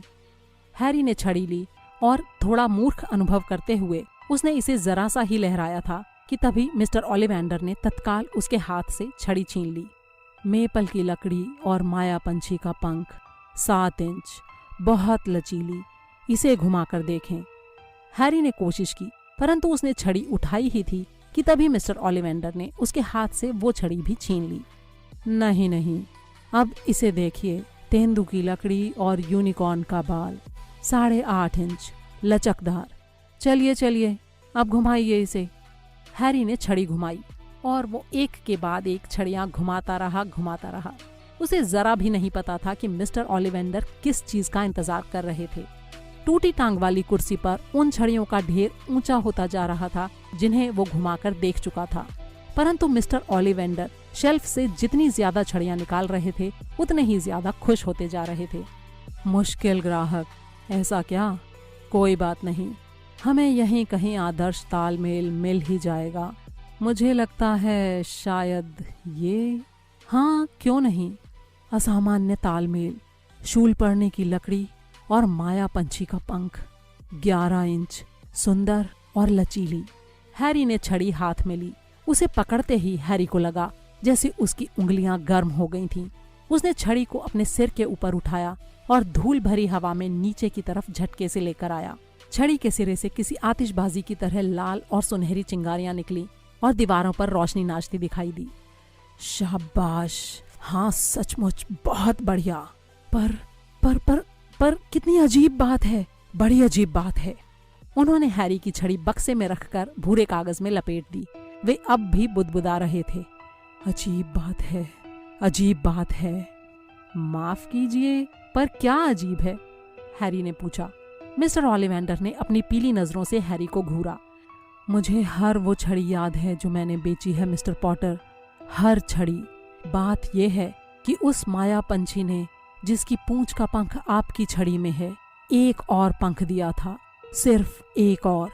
अजीब बात यह है कि ये छड़ी आपको जंची है, जबकि इसी के जोड़ीदार ने, हाँ इसी के जोड़ीदार ने आपको ये निशान दिया था। हैरी ने थूक निगला। हाँ, 13.5 इंच, सदाबहार की लकड़ी। अजीब बात है कि दुनिया में कैसे विचित्र संयोग होते हैं। ध्यान रहे, हर छड़ी अपना मालिक खुद चुनती है। मुझे लगता है कि आगे चलकर आप जरूर महान काम करेंगे मिस्टर पॉटर, क्योंकि उसने भी, जिसका हम नाम नहीं ले सकते, बहुत बड़े काम किए थे। भयानक पर बड़े। हैरी कांप गया। वो यकीन से कह सकता था कि उसे मिस्टर ओलिवेंडर कोई खास पसंद नहीं आए थे। उसने सोने के 7 गैलियन देकर छड़ी की कीमत चुकाई और दुकान से बाहर निकलते समय मिस्टर ओलिवेंडर ने झुककर उनका अभिवादन किया। जब हैरी और हैग्रिड छूमंतर गली से वापस लौट रहे थे तो शाम का सूरज आसमान में नीचे की तरफ आ चुका था। वे लोग दीवार और खाली हो चुकी रिश्ती कढ़ाई से होते हुए बाहर आए। जब वे सड़क पर चल रहे थे तो हैरी कुछ नहीं बोला। उसने ये भी नहीं देखा कि अंडरग्राउंड में बहुत से लोग आश्चर्य से उनकी तरफ देख रहे थे, क्योंकि उनके पास अजीब से आकार के बहुत से पैकेट थे और हैरी की गोद में एक सफेद रंग की उल्लू सो रही थी। ऑटोमेटिक सीढ़ी पर चढ़कर वे लोग पैडिंगटन स्टेशन पहुंच गए। जब हैग्रिड ने उसके कंधे को थपथपाया तब जाकर हैरी को ये एहसास हुआ कि वे कहाँ थे। तुम्हारी ट्रेन छूटने से पहले इतना समय है कि थोड़ा सा कुछ खा लिया जाए, उसने कहा। वो हैरी के लिए एक हैमबर्गर खरीद लाया और वे प्लास्टिक की कुर्सियों पर बैठकर खाने लगे। हैरी ने चारों तरफ देखा। न जाने क्यों सब कुछ अजीब सा लग रहा था। तुम ठीक तो हो हैरी? तुम बहुत चुप हो, हैग्रिड ने कहा। हैरी को विश्वास नहीं था कि वो शब्दों में उसे कुछ समझा सकता था। उसने अपने जीवन का सबसे अच्छा बर्थडे मनाया था और इसके बाद भी वो अपना हैमबर्गर कुतर रहा था और शब्द ढूंढने की कोशिश कर रहा था। अंत में उसने कहा, सभी ये समझते हैं कि मैं खास हूँ, रिश्ते कड़ाही में बैठे सभी लोग, प्रोफेसर क्विरल, मिस्टर ओलिवेंडर, लेकिन मैं जादू के बारे में कुछ भी नहीं जानता। वे मुझसे महान काम करने की उम्मीद कैसे कर सकते हैं? मैं मशहूर हूँ, जबकि मुझे तो ये भी याद नहीं है कि मैं क्यों मशहूर हूँ। मैं नहीं जानता कि क्या हुआ था जब माफ कीजिए, मेरा मतलब है उस रात को क्या हुआ था जब मेरे मम्मी डैडी की मौत हुई थी। हैग्रिड टेबल पर आगे झुका। जंगली दाढ़ी और भौहों के पीछे छुपे उसके चेहरे पर बहुत ही दयालुता भरी मुस्कान थी। चिंता मत करो हैरी, तुम बहुत जल्दी सीख जाओगे। हॉगवर्ट्स में हर कोई शुरू से ही शुरू करता है। तुम बिल्कुल ठीक ठाक रहोगे। बस जैसे हो वैसे ही बने रहो। हम जानते हैं ये आसान नहीं है। किस्मत ने तुम्हें बाकी लोगों से अलग कर दिया है और ये हमेशा मुश्किल होता है, पर हॉगवर्ट्स में तुम्हें बहुत मजा आएगा। हमें तो आया था, और सच कहें तो आज भी आता है। हैग्रिड ने हैरी को ट्रेन में बैठाने में मदद की, जो उसे वापस डर्सली परिवार के पास ले जा रही थी, और फिर हैग्रिड ने उसे एक लिफाफा दिया। हॉगवर्ट्स का तुम्हारा टिकट, उसने कहा। 1 सितंबर, किंग्स क्रॉस स्टेशन। तुम्हारे टिकट पर सब लिखा है। डर्सली परिवार से किसी भी तरह की परेशानी हो तो अपने उल्लू के साथ हमें चिट्ठी भेज देना, वो हमें ढूंढ लेगी। जल्दी ही मिलेंगे हैरी। ट्रेन स्टेशन से चल पड़ी। हैरी हैग्रिड को तब तक देखना चाहता था जब तक वो नजरों से ओझल ना हो जाए। वो अपनी कुर्सी से उठा और खिड़की पर अपनी नाक गड़ाकर बाहर देखने लगा, लेकिन जैसे ही उसने पलकें झपकाईं, हैग्रिड गायब हो चुका था। हैरी पॉटर और पारस पत्थर, अध्याय 6। प्लेटफॉर्म नंबर 9:45 से यात्रा। डर्सली परिवार में हैरी का आखिरी महीना मजेदार नहीं गुजरा। ये सच था कि डडली अब हैरी से इतना डरा हुआ था कि वो उस कमरे में ही नहीं रहता था जहां हैरी बैठा हो, और पेटूनिया आंटी और वर्नॉन अंकल भी अब हैरी को उसकी अलमारी में बंद नहीं करते थे। ना ही वे उसे कुछ करने के लिए मजबूर करते थे और ना ही उस पर चिल्लाते थे। दरअसल उन्होंने अब उससे बात करना ही बंद कर दिया था। उनके मन में दहशत भी थी और गुस्सा भी, इसलिए वे लोग ऐसा व्यवहार करते थे जैसे जिस कुर्सी पर हैरी बैठा हो वो खाली हो। हालांकि कई मायनों में हालत में सुधार हुआ था, लेकिन कुछ समय बाद हैरी का मन इस सब से उखड़ने लगा। हैरी ज्यादातर समय अपने कमरे में ही रहता था और उसकी नई उल्लू ही उसकी इकलौती साथी थी। उसने उसका नाम हेडविग रखने का फैसला किया। उसे ये नाम जादू का इतिहास नाम की किताब में मिला था। उसकी स्कूल की किताबें बहुत ही दिलचस्प थीं। वो अपने बिस्तर पर लेटा लेटा देर रात तक उन्हें पढ़ता रहता और हेडविग अपनी मर्जी से खुली खिड़की से अंदर बाहर आती जाती रहती थी। हैरी की किस्मत अच्छी थी कि पेटूनिया आंटी ने अब यहाँ पर सफाई करना बंद कर दिया था, क्योंकि हेडविग बाहर से मरे हुए चूहे उठा लाती थी। हर रात को सोने से पहले हैरी एक काम करना नहीं भूलता था। वो एक कागज के टुकड़े पर एक और दिन काट लेता था। इस कागज पर 1 सितंबर तक की तारीखें लिखी थीं। अगस्त के आखिरी दिन उसने सोचा कि अगले दिन किंग्स क्रॉस स्टेशन जाने के बारे में अंकल आंटी से बात कर ली जाए। इसलिए वो नीचे ड्राइंग रूम में गया, जहां डर्सली परिवार टेलीविजन पर एक क्विज शो देख रहा था। वो थोड़ा खांसा ताकि उन लोगों को ये पता चल जाए कि वो यहाँ पर है। डडली चीखा और कमरे से बाहर भाग गया। वर्नॉन अंकल ने हूं करके बताया कि वे सुन रहे थे। मुझे कल हॉगवर्ट्स जाने के लिए किंग्स क्रॉस स्टेशन जाना है। वर्नॉन अंकल ने एक बार फिर हूं की। आपको परेशानी ना हो तो क्या आप मुझे वहां तक लिफ्ट दे देंगे? हैरी ने मान लिया कि इसका मतलब हाँ था। धन्यवाद। वो ऊपर जाने ही वाला था कि तभी वर्नॉन अंकल सचमुच कुछ बोले। ट्रेन से भी कोई जादूगरों के स्कूल में जाता है? बड़ा अजीब तरीका है। जादू के गलीचे क्या पंक्चर हो गए? हैरी कुछ नहीं बोला। वैसे ये स्कूल है कहाँ पर? मुझे नहीं मालूम, हैरी ने जवाब दिया, और इस तरफ पहली बार उसका ध्यान गया। उसने अपनी जेब से वो टिकट बाहर निकाला जो हैग्रिड ने उसे दिया था। मुझे प्लेटफॉर्म नंबर 9:45 से 11 बजे वाली ट्रेन पकड़नी है, उसने पढ़कर सुनाया। उसके अंकल आंटी उसे घूरते रह गए। कौन सा प्लेटफॉर्म? 9:45। बेवकूफी की बातें मत करो, वर्नॉन अंकल ने कहा। 9:45 नंबर का कोई प्लेटफॉर्म नहीं है। लेकिन ये मेरे टिकट पर लिखा है। पागल हैं वो, सब के सब पूरे पागल हैं, वर्नॉन अंकल ने कहा। तुम खुद अपनी आंखों से देख लोगे, बस थोड़ा सा इंतजार करो। ठीक है, हम तुम्हें किंग्स क्रॉस तक ले जाएंगे। हम लोग वैसे भी कल लंदन जा रहे हैं, वरना मैं इतना कष्ट नहीं करता। आप लोग लंदन क्यों जा रहे हैं? हैरी ने दोस्ताना संबंध बनाने की कोशिश करते हुए कहा। डडली को हॉस्पिटल ले जाना है। जब तक उसकी वो कमबख्त पूंछ नहीं हटेगी तब तक वो स्मेल्टिंग्स कैसे जाएगा? वर्नॉन अंकल ने गुस्से से कहा। अगली सुबह हैरी 5 बजे ही उठ गया। उसे इतना रोमांच और इतनी घबराहट हो रही थी कि वो दोबारा सो नहीं पाया। वो बिस्तर से उठा और अपनी जीन्स पहनी, क्योंकि वो जादूगरों के कपड़े पहनकर स्टेशन नहीं जाना चाहता था। वो ट्रेन में कपड़े बदल लेगा। उसने एक बार फिर अपनी हॉगवर्ट्स की लिस्ट देखी ताकि ये पक्का कर ले कि कहीं कोई सामान छूट तो नहीं गया। इसके बाद उसने ये देखा कि हेडविग का पिंजरा तो ठीक तरह से बंद है। फिर वो कमरे में घूमते हुए डर्सली परिवार के उठने का इंतजार करता रहा। 2 घंटे बाद हैरी का बड़ा और भारी संदूक डर्सली की कार में रख दिया गया। पेटूनिया आंटी ने डडली को राजी कर लिया कि वो हैरी के पास बैठ जाए और फिर वे चल पड़े। 10:30 बजे वे लोग किंग्स क्रॉस स्टेशन पर पहुंच गए। वर्नॉन अंकल ने हैरी के संदूक को ट्रॉली पर पटका और उसे स्टेशन तक खुद धकेलते हुए ले गए। हैरी ने सोचा कि उसे उनसे इतनी उदारता की उम्मीद नहीं थी, लेकिन तभी वर्नॉन अंकल एकदम रुक गए।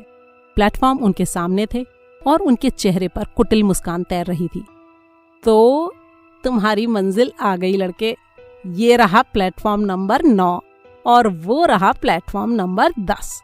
तुम्हारा प्लेटफॉर्म कहीं इनके बीच में होना चाहिए, लेकिन लगता है शायद वे उसे बनाना भूल गए, है ना?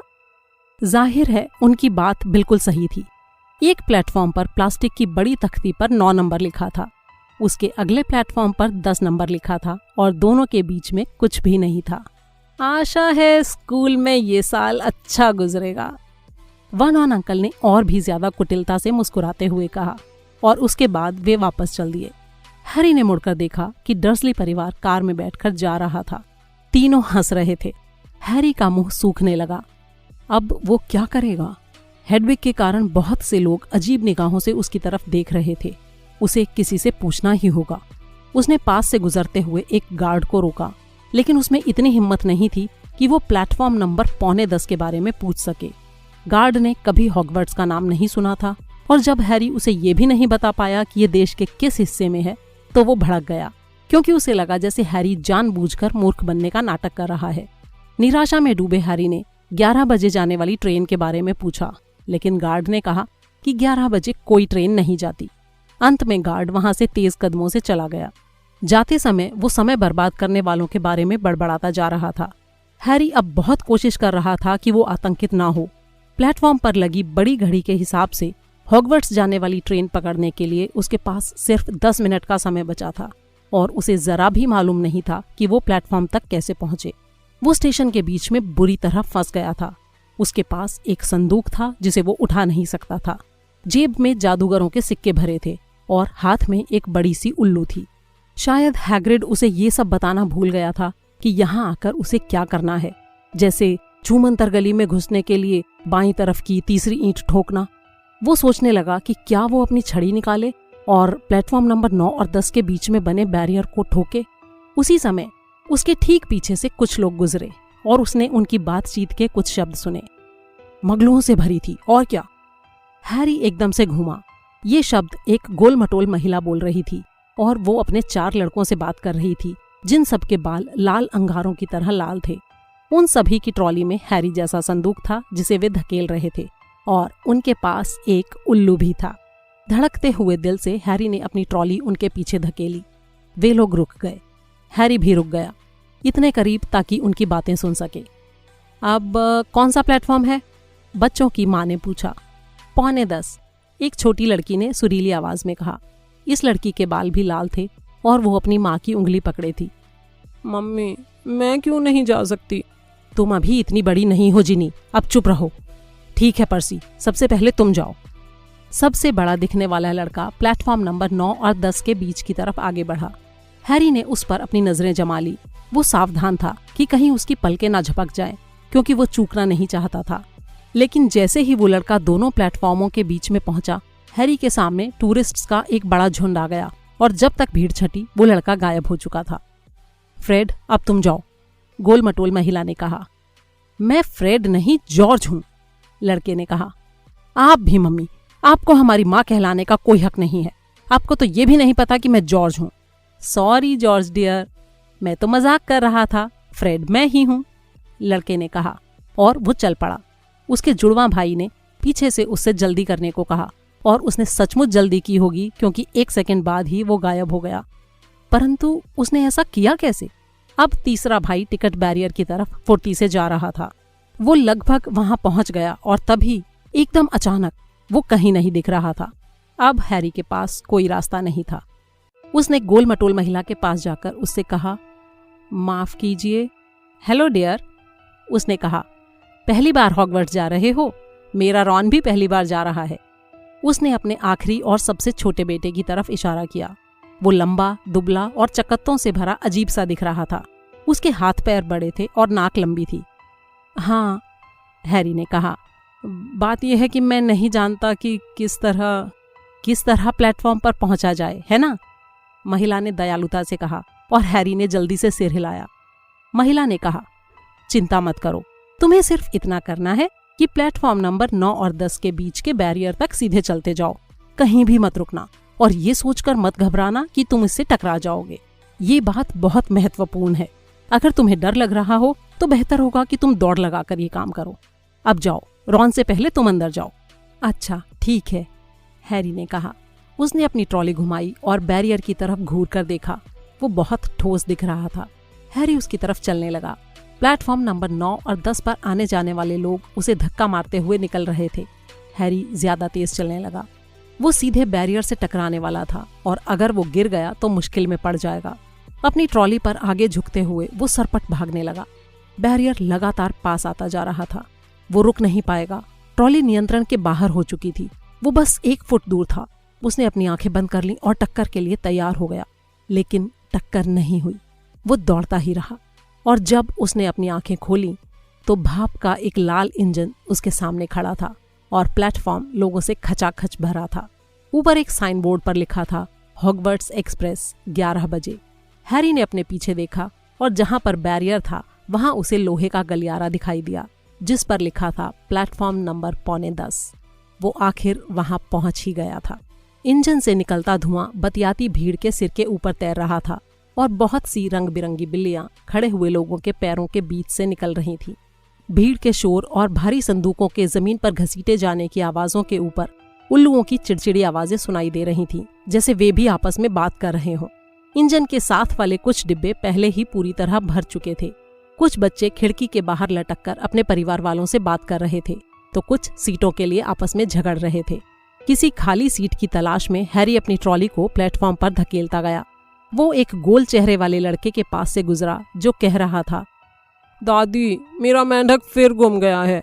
क्या करते हो नेविल? उसने एक बूढ़ी औरत को आह भरते सुना। कुछ लोग घुंघराले बालों वाले एक लड़के को घेरे खड़े थे। हमें भी दिखाओ, ली, चलो दिखाओ जल्दी। लड़के ने उस बक्से का ढक्कन खोल दिया जिसे वो हाथ में पकड़े था। जब अंदर बंद जानवर का बालों भरा लंबा पैर बाहर निकला तो चारों तरफ खड़े लोग चीखने लगे। हैरी भीड़ को चीरता हुआ आगे बढ़ता गया जब तक कि उसे ट्रेन के आखिरी सिरे पर एक खाली डिब्बा नहीं मिल गया। सबसे पहले उसने हेडविग को अंदर रखा और फिर अपने संदूक को डिब्बे के दरवाजे की तरफ धकेला। उसने इसे पायदानों के ऊपर उठाने की कोशिश की, परंतु एक सिरा उठाना भी उसे भारी पड़ रहा था। 2 बार उसने अपने पैरों पर संदूक गिरा लिया और दर्द के मारे बिलबिलाने लगा। मदद चाहिए? ये बोलने वाला वही लाल बालों वाला जुड़वा भाई था जिसके पीछे वो बैरियर में घुसा था। हाँ, प्लीज, हैरी ने हाफते हुए कहा। अरे फ्रेड, यहाँ आओ और मदद करो। जुड़वा भाइयों की मदद से हैरी का संदूक आखिरकार डिब्बे के एक कोने में सही सलामत पहुंच गया।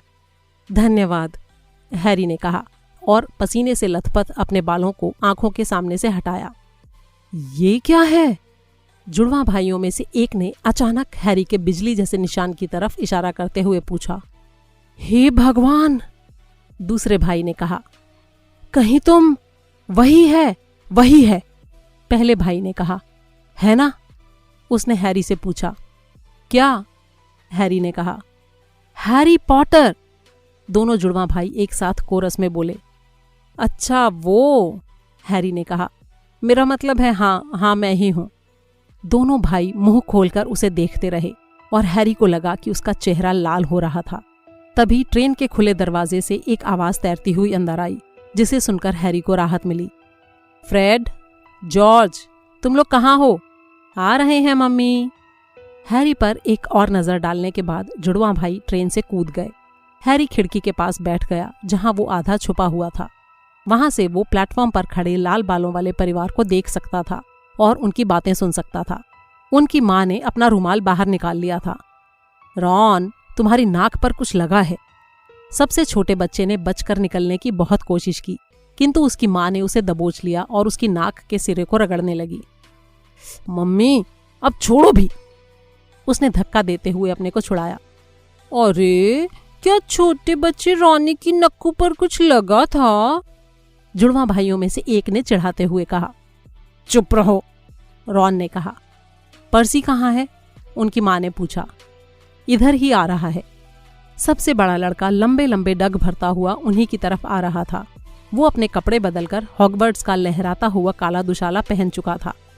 हैरी ने देखा कि उसके सीने पर चांदी का चमकता हुआ बिल्ला लगा था जिस पर पी अक्षर लिखा था। ज्यादा देर नहीं रुक सकता मम्मी, उसने कहा। मैं आगे वाले डिब्बे में हूँ। प्रीफेक्ट्स के लिए 2 डिब्बे रिजर्व हैं। अच्छा, तो तुम प्रीफेक्ट हो पर्सी? एक जुड़वा भाई ने बहुत आश्चर्य प्रकट करते हुए पूछा। तुम्हें इस बारे में कुछ तो बताना चाहिए था, हमें तो ये पता ही नहीं था। छोड़ो भी, मुझे याद आ रहा है कि इसने इस बारे में कुछ कहा था, दूसरे जुड़वा भाई ने कहा। 1 बार या 2 बार? सारी गर्मी भर। चुप रहो, पर्सी यानी प्रीफेक्ट ने कहा। वैसे पर्सी को नए कपड़े क्यों मिले हैं? एक जुड़वा भाई ने कहा। क्योंकि वो प्रीफेक्ट है, उनकी माँ ने लाड़ से कहा। ठीक है बच्चों, तुम्हारा ये साल अच्छा गुजरे। वहां पहुंचते ही मुझे उल्लू भेज देना। उन्होंने पर्सी का गाल चूमा और वो चला गया। फिर वे जुड़वा बच्चों की तरफ पलटी। और तुम दोनों इस साल जरा ढंग से रहना। अगर मुझे एक भी उल्लू मिला कि तुम लोगों ने टॉयलेट उड़ा दिया है या टॉयलेट उड़ा दिया है? पर मम्मी, हमने तो आज तक कभी कोई टॉयलेट नहीं उड़ाया। वैसे विचार बहुत बढ़िया है, थैंक यू मम्मी। ये मजाक की बात नहीं है। और सुनो, रॉन का ध्यान रखना। चिंता मत करो, नन्ना मुन्ना रॉनी हमारे साथ बिल्कुल सुरक्षित रहेगा। चुप रहो, रॉन ने दोबारा कहा। वो अभी से जुड़वा भाइयों जितना लंबा हो चुका था और उसकी नाक उस जगह पर अब भी गुलाबी दिख रही थी जहां उसकी माँ ने रगड़ा था। अच्छा मम्मी, अंदाजा लगाओ हमें अभी ट्रेन में कौन मिला था? हैरी तत्काल पीछे की तरफ टिक गया ताकि वे लोग उसे बाहर झांकते हुए ना देख लें। आप जानती हैं वो काले बालों वाला लड़का कौन था जो हमारे पास स्टेशन पर खड़ा था? Harry Potter. फिर हैरी को छोटी लड़की की आवाज सुनाई दी। मम्मी, मम्मी, मैं ट्रेन में चढ़कर उसे देख लूं मम्मी, प्लीज। तुमने उसे पहले ही देख लिया है जिनी, और वो बेचारा कोई ऐसी चीज नहीं है जिसे तुम चिड़ियाघर के जानवरों की तरह घूरते रहो। क्या सचमुच वही था फ्रेड? तुमने कैसे पहचाना? हमने उससे पूछा था, उसका निशान देखकर। निशान सचमुच वहां पर है, बिजली गिरने जैसा। बेचारा बच्चा। कोई हैरानी की बात नहीं कि वो अकेला था। मुझे आश्चर्य हो रहा था। उसने इतनी नम्रता से पूछा था कि प्लेटफॉर्म तक कैसे पहुंचा जाए। अच्छा ये सब छोड़ो, क्या आपको लगता है उसे याद होगा कि तुम जानते हो कौन कैसा दिखता है? उसकी माँ अचानक बहुत गंभीर हो गई। मैं तुम्हें चेतावनी देती हूँ कि तुम उससे ये नहीं पूछोगे फ्रेड। नहीं, ये पूछने की बिल्कुल हिम्मत मत करना, जैसे उसे स्कूल के पहले दिन ही ये बात याद दिलाने की जरूरत है। ठीक है मम्मी, चिंता में अपने बाल सफेद मत करो। तभी एक सीटी बजी। चलो जल्दी करो, जल्दी करो, उनकी माँ ने कहा और तीनों लड़के लपक कर ट्रेन में चढ़ गए। फिर वे खिड़की से बाहर झांकने लगे ताकि उनकी माँ उन्हें चूमकर गुड बाय कह सके। उनकी छोटी बहन ने रोना शुरू कर दिया। रो मत जिनी, हम तुम्हें ढेर सारे उल्लू भेजेंगे। हम तुम्हें हॉगवर्ट्स की टॉयलेट सीट भी भेजेंगे। जॉर्ज, मजाक कर रहा था मम्मी। ट्रेन रेंगने लगी। हैरी ने देखा कि बच्चों की माँ हाथ हिला रही थी और उनकी बहन आधी हंसती आधी रोती हुई ट्रेन के साथ साथ भागने की कोशिश कर रही थी। परंतु फिर ट्रेन इतनी तेज हो गई कि वो पीछे रह गई और अपना हाथ हिलाने लगी। जब ट्रेन एक मोड़ पर मुड़ी तो हैरी को लड़की और उसकी माँ दिखाई देने बंद हो गए। खिड़की के पास से घर धड़ाधड़ गुजरते जा रहे थे। हैरी का दिल रोमांच के मारे बल्लियों उछल रहा था। वो बिल्कुल नहीं जानता था कि जिस जगह वो जा रहा था वो कैसी होगी, परंतु ये तो तय था कि वो जगह उससे तो बेहतर ही होगी जिसे वो पीछे छोड़कर जा रहा था। डिब्बे का दरवाजा खुला और लाल बालों वाला सबसे छोटा लड़का अंदर आया। यहाँ कोई बैठा तो नहीं है? उसने हैरी के सामने वाली सीट की तरफ इशारा करते हुए पूछा। बाकी सब डिब्बे भरे हुए हैं। हैरी ने अपना सिर हिलाया और लड़का बैठ गया। उसने हैरी की तरफ देखा और फिर जल्दी से खिड़की के बाहर देखने लगा। वो ये दिखाना चाहता था कि उसने हैरी की तरफ देखा ही नहीं था। हैरी ने देखा कि उसकी नाक पर अब भी एक काला निशान था। अरे रॉन, जुड़वा भाई वापस आ गए थे। सुनो, हम लोग ट्रेन के बीच वाले हिस्से में जा रहे हैं। वहां ली जॉर्डन के पास एक बहुत बड़ा मकड़ा है। ठीक है, रॉन बुदबुदाया। हैरी, दूसरे जुड़वा भाई ने कहा, हमने अपना परिचय तो दिया ही नहीं। फ्रेड और जॉर्ज वीजली, और ये रॉन है हमारा भाई। अच्छा, फिर मिलते हैं। बाय, हैरी और रॉन ने कहा। जुड़वा भाई जाते समय अपने पीछे डिब्बे का दरवाजा बंद कर गए। क्या तुम सचमुच हैरी पॉटर हो? रॉन के मुंह से निकल ही पड़ा। हैरी ने सिर हिलाया। अच्छा, मैं तो सोच रहा था कि फ्रेड और जॉर्ज मजाक कर रहे थे, रॉन ने कहा। और क्या सचमुच तुम्हारे सिर पर, यानी कि? उसने हैरी के माथे की तरफ इशारा किया। हैरी ने बालों की लट पीछे खिसकाई ताकि वो अपना बिजली जैसा निशान दिखा सके। रॉन उसे घूरता रहा। तो यहीं पर? तुम जानते हो कौन ने? हाँ, हैरी ने कहा, लेकिन मुझे कुछ भी याद नहीं है। कुछ भी नहीं? रॉन ने उत्सुकता से पूछा। बस मुझे बहुत सारी हरी रोशनी याद है और कुछ नहीं। अच्छा, रॉन ने कहा। वो बैठा बैठा कुछ मिनट तक हैरी को घूरता रहा।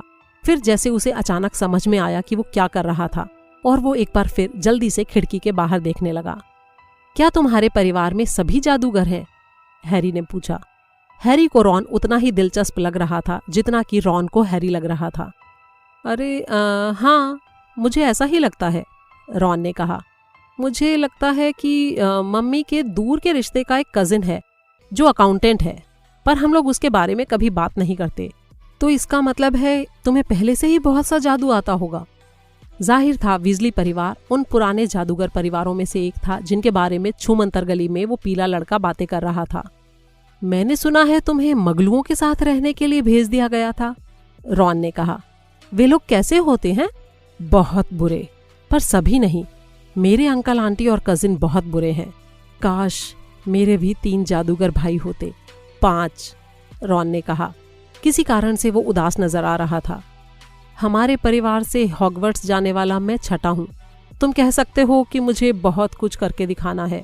बिल और चार्ली पहले ही हॉगवर्ट्स से निकल चुके हैं। बिल हेड बॉय था और चार्ली क्विडिच का कैप्टन। अब पर्सी प्रीफेक्ट बन गया है। फ्रेड और जॉर्ज शैतानी बहुत करते हैं, लेकिन उनके नंबर सचमुच बहुत अच्छे आते हैं और सब सोचते हैं कि वो बहुत अच्छे मस्खरे हैं। सब मुझसे भी यही उम्मीद करते हैं कि मैं अपने बाकी भाइयों जितने अच्छे काम करूं। अगर मैं ऐसा करता हूं तो ये कोई बहुत बड़ी बात नहीं होगी, क्योंकि वे पहले ही वो सब काम कर चुके हैं। 5 बड़े भाई होने के कारण मुझे कभी भी कोई चीज़ नई नहीं मिलती। मेरे पास बिल के पुराने कपड़े हैं, चार्ली की पुरानी छड़ी है और पर्सी का पुराना चूहा है। रॉन ने अपनी जैकेट के अंदर हाथ डाला और एक मोटा भूरा चूहा बाहर निकाला जो सो रहा था। इसका नाम स्कैबर्स है और ये किसी काम का नहीं है, हमेशा सोता रहता है। प्रीफेक्ट बनने के बाद डैडी ने पर्सी को तो एक उल्लू दिला दिया, परंतु उन लोगों के पास इतने पैसे, मेरा मतलब है मुझे उल्लू की बजाय स्कैबर्स मिल गया। रॉन के कान गुलाबी हो गए। उसे लग रहा था कि वो कुछ ज्यादा ही बोल गया, क्योंकि वो एक बार फिर खिड़की के बाहर देखने लगा। हैरी को ये समझ में नहीं आया कि उल्लू खरीदने के पैसे न होने में शर्म की क्या बात है। 1 महीने पहले तक उसके पास भी तो कभी पैसे नहीं रहते थे और उसने रॉन को ये बात बताई। उसने ये भी बताया कि उसे डडली के पुराने कपड़े पहनने पड़ते थे और उसे कभी ढंग के बर्थडे गिफ्ट नहीं मिलते थे। इससे रॉन एक बार फिर खुश नजर आने लगा।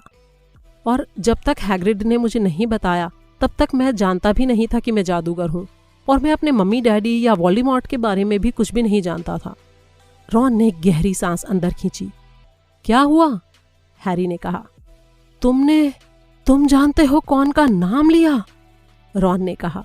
उसकी आवाज बता रही थी कि उसे धक्का लगा था और वो प्रभावित भी हुआ था। मुझे लगता था कि कम से कम तुम तो। नाम लेकर मैं ये साबित नहीं करना चाहता कि मैं बहादुर हूँ, हैरी बोला। मुझे ये मालूम ही नहीं था कि ऐसा नहीं करना चाहिए। मुझे बहुत सारी बातें सीखनी है। मैं शर्त लगा सकता हूँ कि मैं अपनी क्लास में सबसे बुरा विद्यार्थी होऊंगा। उसने पहली बार वो बात कही जो पिछले कुछ दिनों से उसे बहुत परेशान कर रही थी। नहीं, ऐसा नहीं होगा। ढेर सारे बच्चे मगलू परिवारों से आते हैं और जल्दी ही वो सब कुछ सीख जाते हैं।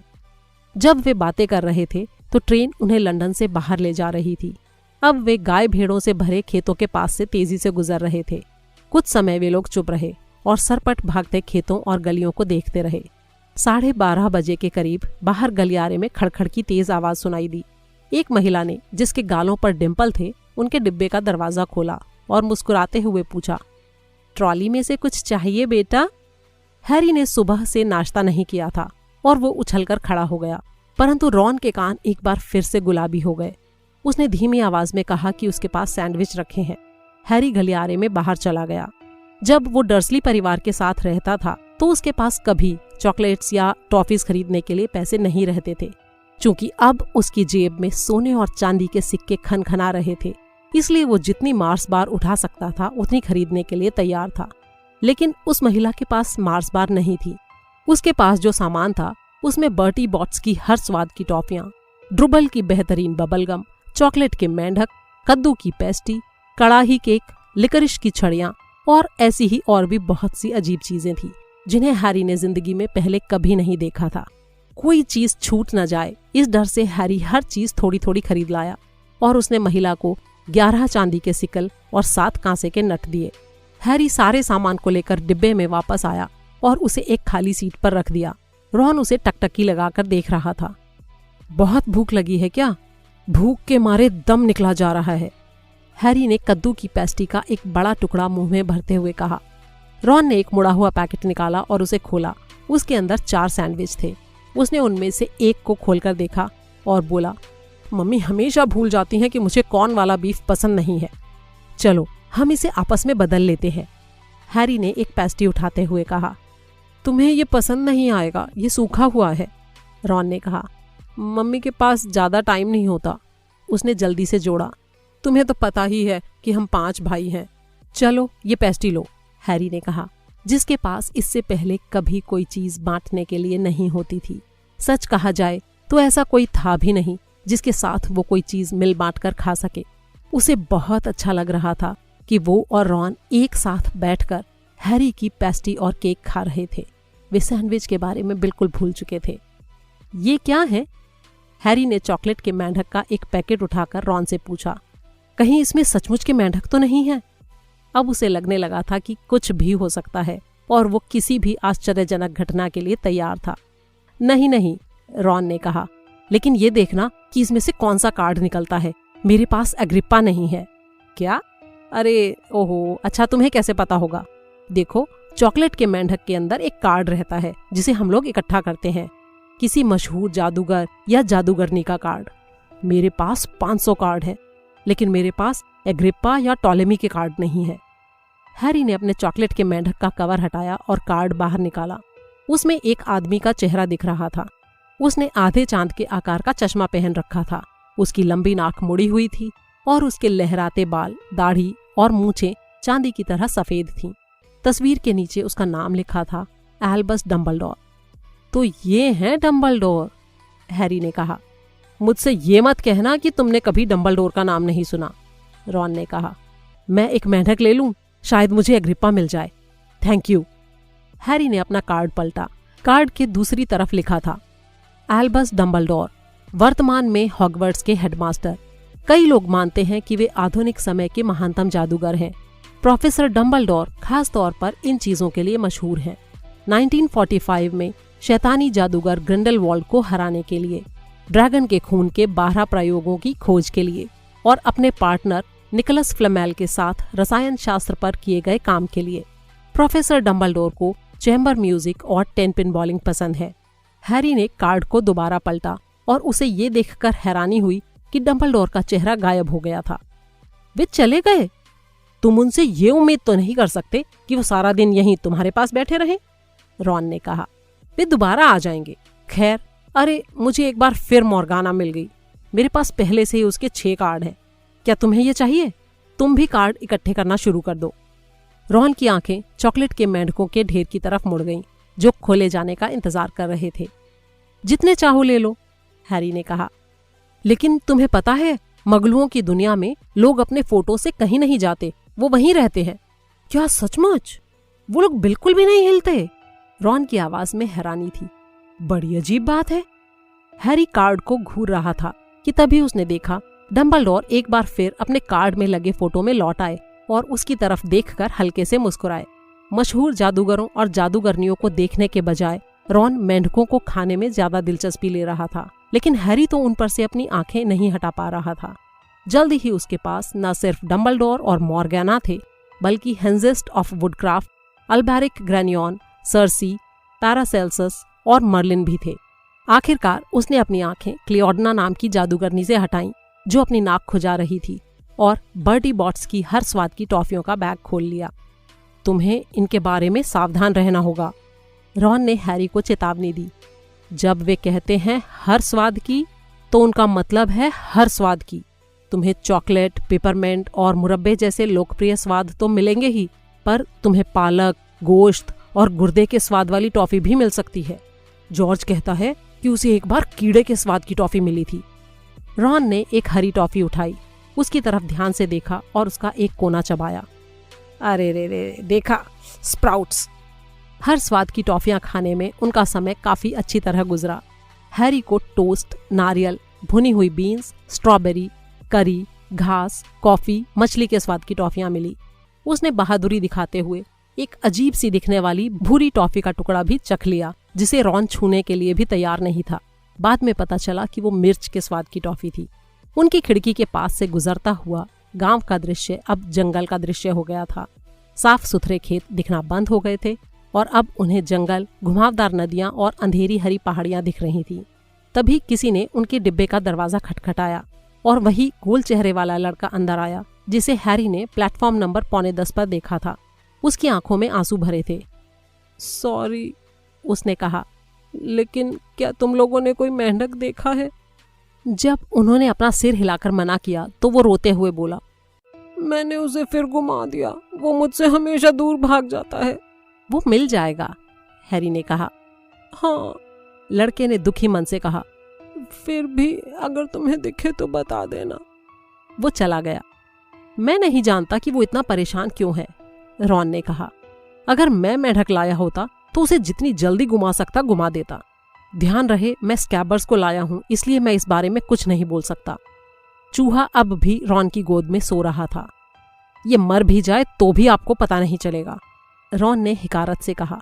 मैंने कल उसे पीला करने की कोशिश की ताकि मैं उसे थोड़ा दिलचस्प बना सकूं, लेकिन मेरे मंत्र का उस पर कोई असर नहीं हुआ। मैं तुम्हें दिखाता हूं, देखो। वो अपने संदूक में सामान की छानबीन करता रहा और फिर उसने एक बहुत ही टूटी फूटी छड़ी निकाली। छड़ी कई जगह से चटकी हुई थी और उसके कोने पर कोई सफेद चीज बाहर झांक रही थी। यूनिकॉर्न का बाल लगभग बाहर झांकने लगा है। खैर, उसने अपनी छड़ी उठाई ही थी कि तभी डिब्बे का दरवाजा एक बार फिर खुला। जिस बच्चे का मेंढक खो गया था वो एक बार फिर लौट आया, लेकिन इस बार उसके साथ एक लड़की भी थी। वो हॉगवर्ट्स की अपनी नई यूनिफॉर्म पहने हुए थी। क्या किसी ने मेंढक देखा है? नेविल का मेंढक गुम गया है, उसने कहा। उसकी आवाज रौबदार थी, बाल भूरे घने और सामने वाले दांत थोड़े बड़े थे। हमने उसे पहले ही बता दिया है कि हमने मेंढक नहीं देखा, रॉन ने कहा, लेकिन लड़की उसकी बात सुन नहीं रही थी। वो तो उसके हाथ की छड़ी को देख रही थी। ओहो, क्या तुम जादू कर रहे हो? चलो देखते हैं। वो बैठ गई। रॉन हैरान हो गया। अच्छा, ठीक है। उसने अपना गला साफ किया और मंत्र पढ़ने लगा। सूरज, चंदा, मक्खन खा लो, इस गए गुजरे चूहे का रंग बदल डालो। इतना कहकर उसने अपनी छड़ी घुमाई, लेकिन कुछ नहीं हुआ। स्कैबर्स भूरा ही बना रहा और गहरी नींद में सोता रहा। क्या तुम्हें यकीन है कि ये असली मंत्र है? लड़की ने कहा। वैसे कुछ असर तो हुआ नहीं है, है ना? मैंने सिर्फ प्रैक्टिस के लिए कुछ आसान मंत्रों का प्रयोग किया है और वे हमेशा काम करते हैं। मेरे परिवार में कोई भी जादूगर नहीं है। जब मुझे चिट्ठी मिली तो मैं बहुत हैरान हुई, लेकिन जाहिर है मैं बहुत खुश भी थी। मेरा मतलब है, मैंने सुना है कि ये जादूगरी का बेहतरीन स्कूल है। मैंने कोर्स की सारी किताबें पूरी याद कर ली हैं। जाहिर है मुझे लगता है कि ये पर्याप्त होगा। वैसे मैं हरमाइनी ग्रेंजर हूँ। तुम्हारा नाम क्या है? उसने ये सारी बातें बहुत तेजी से बोली थी। हैरी ने रॉन की तरफ देखा और उसके आश्चर्यचकित चेहरे को देखकर उसे राहत मिली। रॉन का चेहरा बता रहा था कि उसे भी कोर्स की सारी किताबें याद नहीं थीं। मैं रॉन वीजली। रॉन बुदबुदाया। हैरी पॉटर, हैरी ने कहा। क्या सचमुच? हरमाइनी ने कहा। जाहिर है मैं तुम्हारे बारे में सब कुछ जानती हूँ। अपनी नींव मजबूत करने के लिए मैंने कोर्स के बाहर की कुछ किताबें भी पढ़ी हैं और तुम्हारा नाम आधुनिक जादू का इतिहास, गुप्त कलाओं का उत्थान और पतन और 20वीं सदी की महान जादुई घटनाएं में है। क्या सचमुच? हैरी भौंचक्का रह गया। हे भगवान, क्या तुम्हें नहीं मालूम था? अगर मैं तुम्हारी जगह होती तो मैंने अपने बारे में सब कुछ पता लगा लिया होता। हरमाइनी ने कहा। क्या तुम में से कोई जानता है कि तुम किस हाउस में जाओगे? मैंने पूछताछ की है और मेरी इच्छा है कि मैं गरुड़ द्वार में रहूं। ये सबसे अच्छा हाउस लगता है। मैंने सुना है कि खुद डंबलडोर भी इसी हाउस में थे। वैसे मेरे ख्याल से चीलघात भी बुरा नहीं रहेगा। खैर, हम लोग अब चलते हैं और नेविल का मेंढक ढूंढते हैं। तुम दोनों भी अपनी यूनिफॉर्म पहन लो। मुझे लगता है हम जल्दी ही पहुंचने वाले हैं। और वो चली गई। उसके साथ वो लड़का भी चला गया जिसका मेंढक गुम हो गया था। मैं चाहे जिस हाउस में रहूं, लेकिन ये लड़की उस हाउस में कभी ना रहे, रॉन ने कहा। उसने अपनी छड़ी को दोबारा अपने संदूक में फेंक दिया। बेहुदा मंत्र, ये मुझे जॉर्ज ने बताया था। मैं शर्त लगा सकता हूँ कि वो जानता होगा कि ये फुस्सी बम था। तुम्हारे भाई किस हाउस में हैं? हैरी ने पूछा। गरुड़ द्वार, रॉन ने कहा। एक बार फिर उदासी ने उसके चेहरे पर डेरा जमा लिया। मम्मी और डैडी भी इसी में थे। अगर मैं इस हाउस में नहीं जा पाता तो न जाने वे लोग क्या कहेंगे। मुझे लगता है चीलघात भी बहुत बुरा नहीं रहेगा, लेकिन जरा सोचो, अगर उन्होंने कहीं मुझे नाग शक्ति में डाल दिया तो क्या होगा? क्या ये वही हाउस था जिसमें मेरा मतलब है, तुम जानते हो कौन था? हाँ, रॉन ने कहा। वो एक बार फिर अपनी सीट पर धम्म से बैठ गया। अब वो काफी परेशान दिख रहा था। देखो, मुझे लगता है स्कैबर्स की मूंछ के सिरे का रंग थोड़ा हल्का हुआ है। हैरी ने रॉन के दिमाग को हाउसों से दूर ले जाने की कोशिश करते हुए कहा। तो हॉगवर्ट्स से निकलने के बाद तुम्हारे दोनों बड़े भाई क्या कर रहे हैं? चार्ली रोमानिया में ड्रैगनों की पढ़ाई कर रहा है और बिल अफ्रीका में ग्रिनगॉट्स के लिए कुछ कर रहा है, रॉन ने कहा। क्या तुमने ग्रिनगॉट्स का नाम सुना है? इसका नाम दैनिक जादूगर के हर पेज पर छपा है, पर मुझे नहीं लगता कि मगलुओं को यह अखबार पढ़ने को मिलता होगा। किसी ने एक बहुत ही सेफ तिजोरी से सामान चुराने की कोशिश की। हैरी ने उसे घूरा। क्या सचमुच? चोर का क्या हुआ? कुछ नहीं, इसीलिए तो ये इतनी बड़ी खबर है। उसे पकड़ा नहीं जा सका। मेरे डैडी कहते हैं कि ग्रिनगॉट्स में इतना बड़ा काम कोई ताकतवर शैतानी जादूगर ही कर सकता है। वैसे पिशाचों का कहना है कि चोर कुछ नहीं ले जा सका। बड़ी अजीब बात है। जाहिर है जब इस तरह की कोई चीज होती है तो सब लोग डर जाते हैं कि कहीं इसके पीछे तुम जानते हो कौन का हाथ तो नहीं है। ये खबर हैरी के दिमाग में घूमती रही। जब भी तुम जानते हो कौन का नाम लिया जाता था, हर बार उसे जैसे डर का कांटा चुभ जाता था। उसे लगा कि ये जादू की दुनिया में कदम रखने का हिस्सा है, लेकिन वोल्डेमॉर्ट कहना ज्यादा आरामदेह था और उसमें उसे कोई चिंता नहीं होती थी। तुम्हारी क्विडिच टीम कौन सी है? रॉन ने पूछा। मुझे एक भी क्विडिच टीम का नाम नहीं मालूम, हैरी ने स्वीकार किया। क्या? रॉन को शब्द नहीं मिल रहे थे। अच्छा, जरा ठहरो, ये दुनिया का सबसे अच्छा खेल है। और फिर वो शुरू हो गया। 4 गेंदों और 7 खिलाड़ियों की पोजीशन के बारे में सब कुछ समझाता रहा। उसने उन मशहूर खेलों का विस्तार से वर्णन किया जिन्हें उसने अपने भाइयों के साथ देखा था। उसने ये भी बताया कि जब उसके पास पैसे होंगे तो वो किस तरह की जादुई झाड़ू खरीदना पसंद करेगा। वो हैरी को खेल की बारीकियां समझाने की दिशा में आगे बढ़ रहा था कि तभी डिब्बे का दरवाजा एक बार फिर खुला, परंतु इस बार दरवाजे पर मेंढक खोने वाला बच्चा नेविल या हरमाइनी ग्रेंजर नहीं थे। 3 लड़के अंदर आए और हैरी ने बीच वाले को तुरंत पहचान लिया। ये वही पीला लड़का था जो उसे मैडम मेल्किन की दुशालों की दुकान में मिला था। उसने हैरी में छूमंतर गली में जितनी दिलचस्पी ली थी, अब वो उससे बहुत ज्यादा दिलचस्पी के साथ उसे देख रहा था। क्या ये सच है? उसने कहा। लोग ट्रेन में कह रहे हैं कि हैरी पॉटर इस डिब्बे में है, तो तुम हैरी पॉटर हो, है ना? हाँ, हैरी ने कहा। वो बाकी दोनों लड़कों को देख रहा था। दोनों ही तगड़े थे और बहुत ही काइयां किस्म के दिख रहे थे। पीले लड़के के दोनों तरफ वे ऐसे खड़े थे जैसे उसके बॉडीगार्ड हों। पीले लड़के ने हैरी की निगाह को भांपते हुए लापरवाही से कहा, ये क्रैब है और ये गॉयल, और मेरा नाम मैलफॉय है, ड्रेको मैलफॉय। रॉन हल्के से खांसा, जैसे अपनी हंसी रोकने की कोशिश कर रहा हो। ड्रेको मैलफॉय ने उसकी तरफ देखा। मेरा नाम सुनकर हंसी आ रही है, क्यों? ये पूछने की तो जरूरत ही नहीं है कि तुम कौन हो। मेरे डैडी ने मुझे बताया है कि वीजली परिवार में सभी के बाल लाल होते हैं। उनके मुंह पे चकत्ते होते हैं और उससे अधिक बच्चे होते हैं जितनों को वो ढंग से पाल सकते हैं। फिर वो हैरी की तरफ मुड़ा। तुम्हें जल्दी ही पता चल जाएगा कि कुछ जादूगरों के परिवार दूसरों से ऊंचे होते हैं पॉटर। तुम गलत तरह के लोगों से दोस्ती नहीं करना चाहोगे। यहाँ पर मैं तुम्हारी मदद कर सकता हूँ। उसने हैरी से हाथ मिलाने के लिए अपना हाथ आगे बढ़ाया, लेकिन हैरी ने हाथ नहीं बढ़ाया। मुझे लगता है कि मैं खुद ही गलत और सही तरह के लोगों की पहचान कर सकता हूँ, थैंक यू, उसने ठंडेपन से कहा। ड्रेको मैल्फॉय का चेहरा लाल नहीं हुआ, लेकिन उसके पीले गालों पर गुलाबी सी चमक उभर आई। अगर मैं तुम्हारी जगह होता पॉटर, तो इस बारे में सावधान रहता, उसने धीरे धीरे कहा। अगर तुमने विनम्र होना नहीं सीखा तो तुम्हारा भी हाल वही होगा जो तुम्हारे मम्मी डैडी का हुआ था। वे लोग भी नहीं जानते थे कि उनके लिए क्या अच्छा था। तुम वीजली और हैग्रिड जैसे निकम्मे लोगों के साथ रहोगे तो तुम पर उनका असर आ ही जाएगा। हैरी और रॉन दोनों ही खड़े हो गए। रॉन का चेहरा उसके बालों की तरह ही लाल हो गया। एक बार फिर से तो कहना, उसने कहा। अच्छा, तो तुम हमसे लड़ाई करोगे, क्यों? मैल्फॉय ने व्यंग्य से कहा। अगर तुम इसी वक्त यहां से बाहर नहीं निकले तो, हैरी ने कहा। वो जितना बहादुर महसूस कर रहा था उससे ज्यादा बहादुरी का प्रदर्शन कर रहा था, क्योंकि क्रैब और गॉयल उससे या रॉन से बहुत बड़े थे। लेकिन हमारी यहां से जाने की कोई इच्छा नहीं है ना दोस्तों? हमने अपना पूरा खाना खा लिया है, जबकि तुम्हारे पास तो अभी बहुत सा खाना बचा है। गॉयल रॉन के पास रखे चॉकलेट के मेंढकों की तरफ बढ़ा।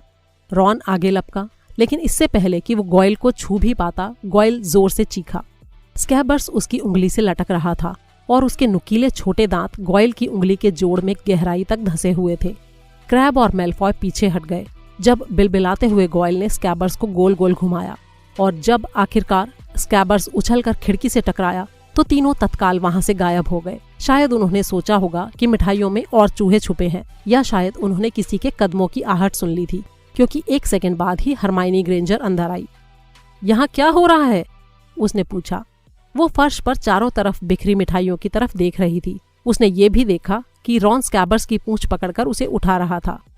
मुझे लगता है ये मर गया, रॉन ने हैरी से कहा। फिर उसने स्कैबर्स को पास से देखा और बोला, अरे नहीं, मुझे यकीन नहीं हो रहा, ये तो फिर से सो गया है। और स्कैबर्स सचमुच सो गया था। तुम मैल्फॉय से पहले भी मिल चुके हो? हैरी ने छूमंतर गली में हुई मुलाकात के बारे में बताया।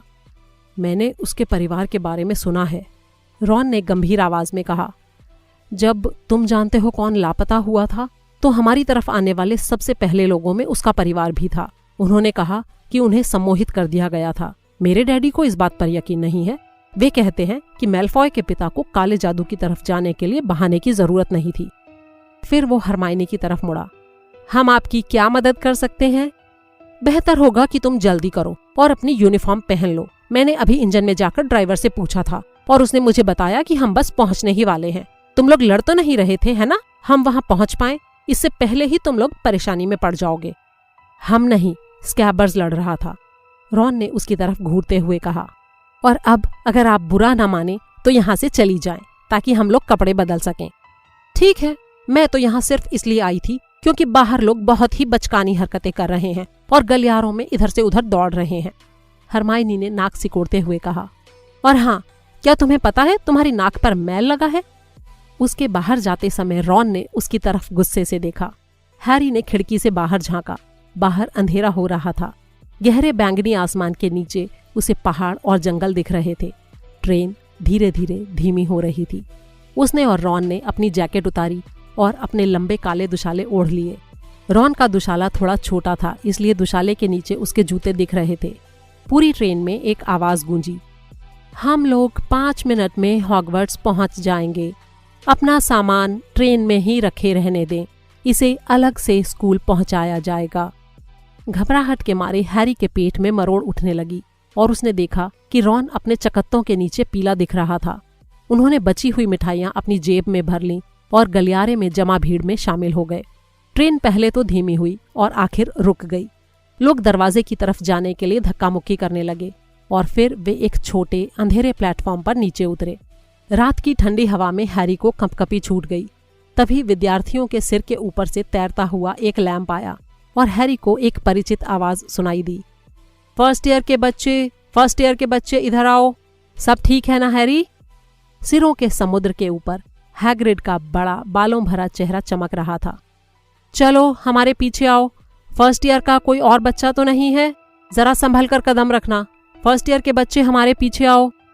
फिसलते और लड़खड़ाते हुए वे लोग हैग्रिड के पीछे पीछे एक संकरे ढलवां रास्ते पर चल दिए।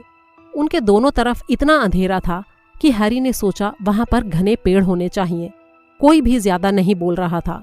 सिर्फ नेविल ने, जिसका मेंढक बार बार घूमता रहता था, एक दो बार नाक से सूं सूं की आवाज की।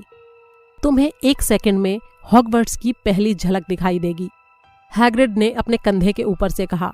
इस मोड़ के ठीक बाद एक जोरदार आवाज हुई, ऊ। संकरी पगडंडी उन्हें अचानक एक बड़ी काली झील के किनारे पर ले आई थी। झील के दूसरी तरफ ऊंचे पहाड़ पर एक बड़ा महल बना था, जिसमें कई कंगूरे और टावर थे। सितारों से भरे आसमान में महल की खिड़कियां चमक रही थीं। एक नाव में 4 से ज्यादा मत बैठना, हैग्रिड ने किनारे पर पानी में तैरती छोटी नावों के बेड़े की तरफ इशारा करते हुए कहा। हैरी और रॉन के पीछे पीछे नेविल और हरमाइनी भी नाव में चढ़ गए। सब आ गए? हैग्रिड चिल्लाया, जो अपनी नाव में अकेला ही बैठा था। तो ठीक है, आगे बढ़ो। और सभी छोटी नावें तत्काल आगे चल दी। कांच की तरह चिकनी झील में वे फिसलती लग रही थीं। सब खामोश थे और सिर उठाकर बड़े महल की तरफ देख रहे थे। जैसे जैसे वे उस चट्टान के करीब आए जिस पर महल खड़ा था, वो उन्हें उतना ही ऊंचा दिखने लगा। जैसे ही आगे वाली नावें चट्टान के पास पहुंची, हैग्रिड चिल्लाया, सिर झुका लो। उन सभी ने अपने सिर झुका लिए और छोटी नावें उन्हें चट्टान के अंदर एक सुरंग में ले गईं, जो सुंदर पत्तों वाली बेल के पर्दे के पीछे छुपी थी। वे लोग एक अंधेरी गुफा में से जा रहे थे, जो महल के ठीक नीचे से जाती दिख रही थी। और फिर वे जमीन के नीचे बने एक बंदरगाह में पहुंचे, जहां चट्टानों और पत्थरों पर वे बड़ी मुश्किल से उतरे। बच्चों के नाव से उतरने के बाद हैग्रिड ने नावों की तलाशी ली और चिल्लाकर कहा, ओए लड़के, तुम, कहीं ये तुम्हारा मेंढक तो नहीं है? ट्रेवर! नेविल खुशी से चिल्लाया और उसने अपना हाथ आगे बढ़ा दिया। फिर वे सब हैग्रिड के लैंप के पीछे चट्टान में बने एक रास्ते पर मुश्किल से चढ़ने लगे। अंत में वे महल की छाया में नर्म और गीली घास पर आ गए। पत्थर की सीढ़ियों पर चढ़कर वे बलूत के बड़े दरवाजे के सामने भीड़ लगाकर खड़े हो गए। सब आ गए? और तुम, क्या तुम्हारा मेंढक अब भी तुम्हारे पास है? हैग्रिड ने अपनी दैत्याकार मुट्ठी उठाई और महल के दरवाजे पर 3 बार दस्तक दी।